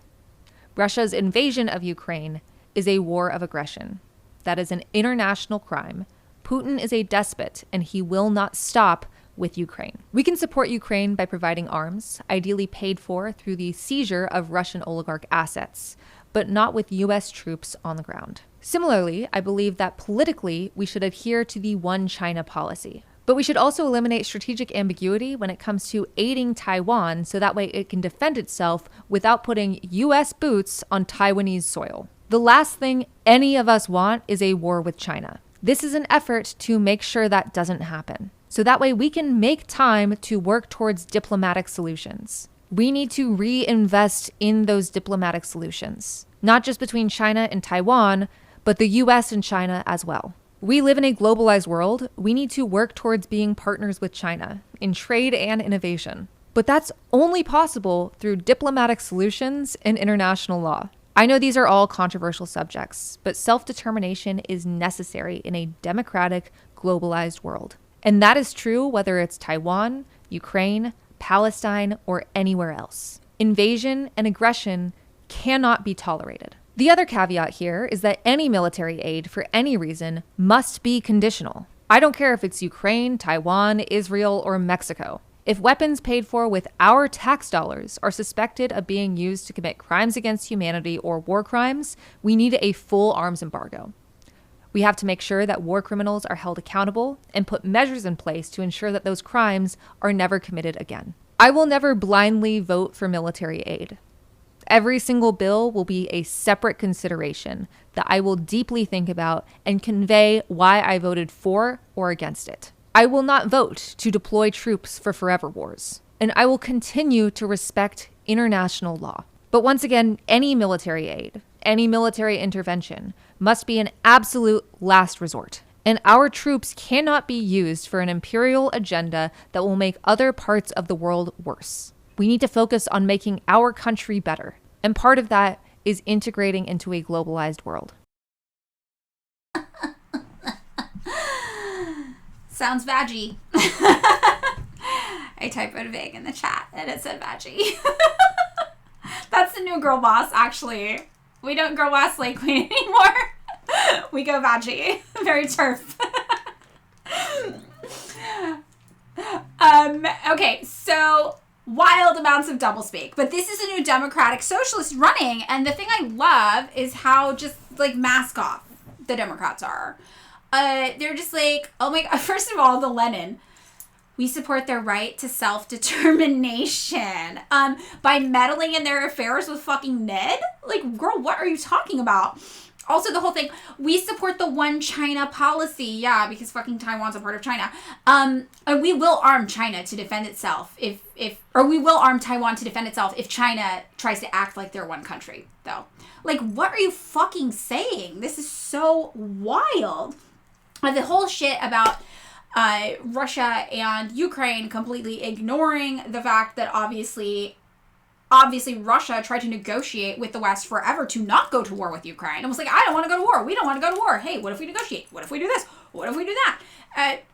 Like, completely ignoring the NATO expansion provocation going on there. Completely ignoring the fact that you want to arm a right-wing fascist government in Ukraine pumped full of neo-Nazis. Like, and this is the liberal thing. This is the Democrats thing. They're trying to quote Lenin and make it sound woke to support and back neo-Nazis in Ukraine.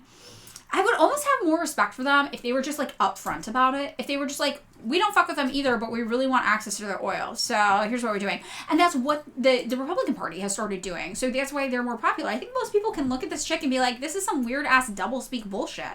And nothing she said is different than what the person who wrote the email said. And she even said at the beginning, she doesn't oppose what he said. She opposes the language used. She would have used a softer hand with the language. Not the actual policies, though. The actual policies are exactly the same.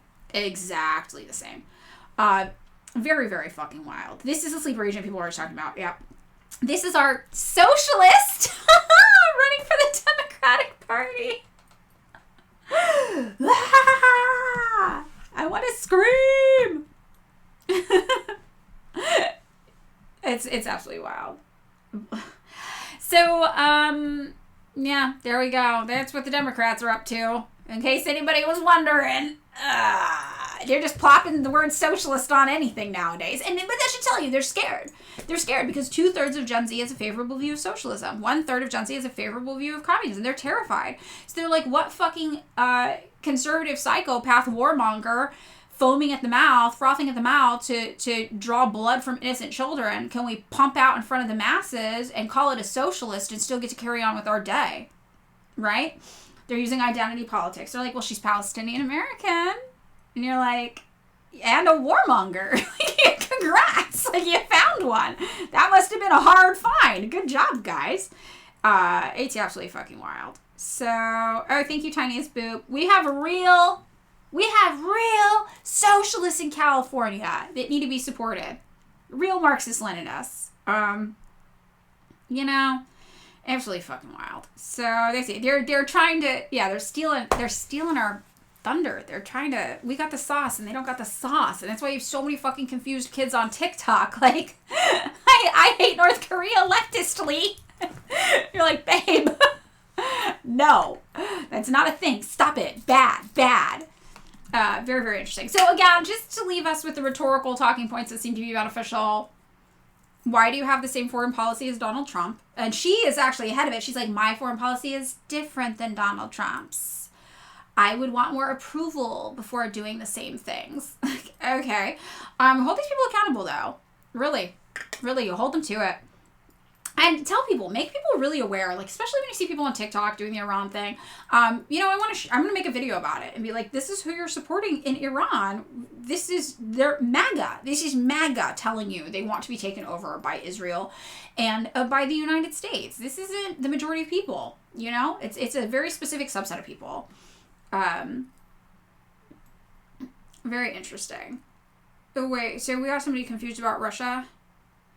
She's not a warmonger. She's okay with Ukraine defending themselves against being attacked. Okay, I'm trying to be really, really nice about this, and I'm going to be really nice. I don't think you know what's happening in Ukraine, and I don't mean that to sound mean or confrontational. I think a lot of Westerners don't. But I do have a resource doc where you can learn more about it.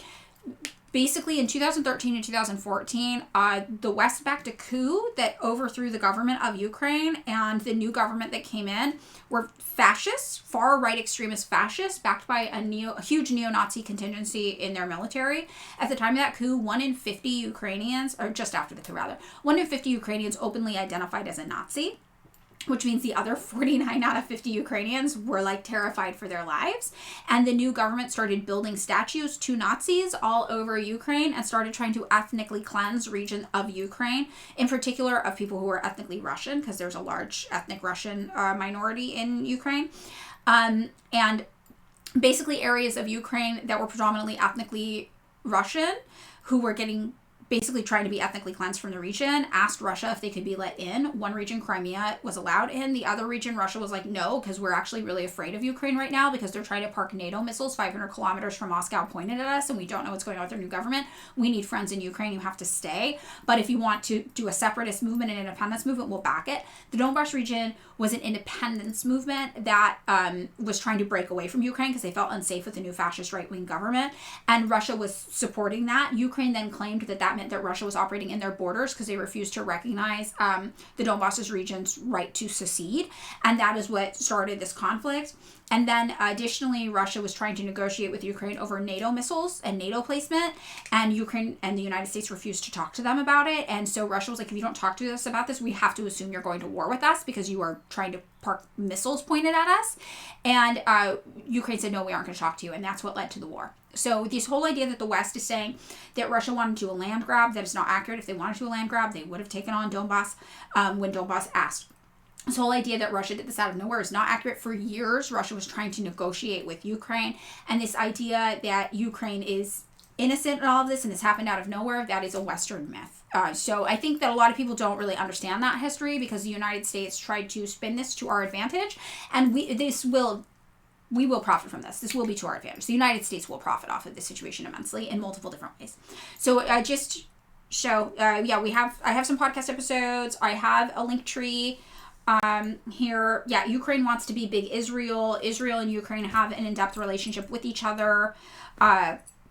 Yeah, that is what's actually happening. It's horrible. And if you talk to socialists in Ukraine, they will tell you the same thing. So if you don't trust me, you don't want to trust a random person on your screen, that's totally fine. Look up the opinions of socialists in Ukraine, and they will tell you our government was stolen by a far-right fascist coup. We were made illegal. They're hunting us in the streets. They are trying to murder us. Yeah, so the things that Kat is wrong about are things you do have to go out of your way to learn. I mean, I think she's wrong on everything ethically, but you are correct. People do have to go out of their way to learn it because of the Western mainstream propaganda narrative. And her support for the National Endowment for Democracy is part of that. That's who helps spread that narrative. They want to control the narrative, right? So that's what's going on. It's crazy they were sending Ukrainian refugees over to the United States, and they were warning black families that took in refugees that Ukrainians would be racist towards them. Yes, that is true. And it wasn't just the United States. It was places in Europe were dealing with this where they were taking in Ukrainian refugees, and Ukrainian refugees were complaining that they had to live in neighborhoods around people who weren't white. And also famously, there was the case when the war broke out of Ukraine not allowing black Ukrainians to get on the buses to be evacuated to safely. They only let the white Ukrainians go first. So while not everybody in Ukraine is a Nazi, certainly, and there are many people who are of different ethnicities who are Ukrainians who have suffered because of this immensely. There are ethnic Russians who were trying to get ethnically cleansed. There is actually a larger than usual, even for white people countries. Every white people country got a Nazi problem. Ukraine's is bigger than usual. It's very significant. 1 in 50 people just being outward like, hail Hitler, I'm a Nazi, that's pretty wild. That's fucking crazy. That's a huge number of people. 1 in 50. Like, think about walking into a concert, a show, anywhere with a restaurant. One of those guys is going to be a Nazi in there. That's huge. And those numbers actually increased after the Mariupol incident. More people started outwardly expressing support for the Nazi party, but we don't have a firm number on it. They're Nazi politics there. That's pretty wild. Okay, I'm so late. You're so late. Oh my God, I'm so late. Okay, I have to go. So should we raid Larry because it's Juche Day? Yes, yes, yes. Yes, yes, yes, yes. You're so right. Oh my God, I'm so late. Ah! Okay. All right, we're going to raid Larry. So if you want to learn more about North Korea, Larry is your guy. We're doing it. I love you all. Thank you for being here today. Let's see if I did it right. Did I do it? Did it work? Yes.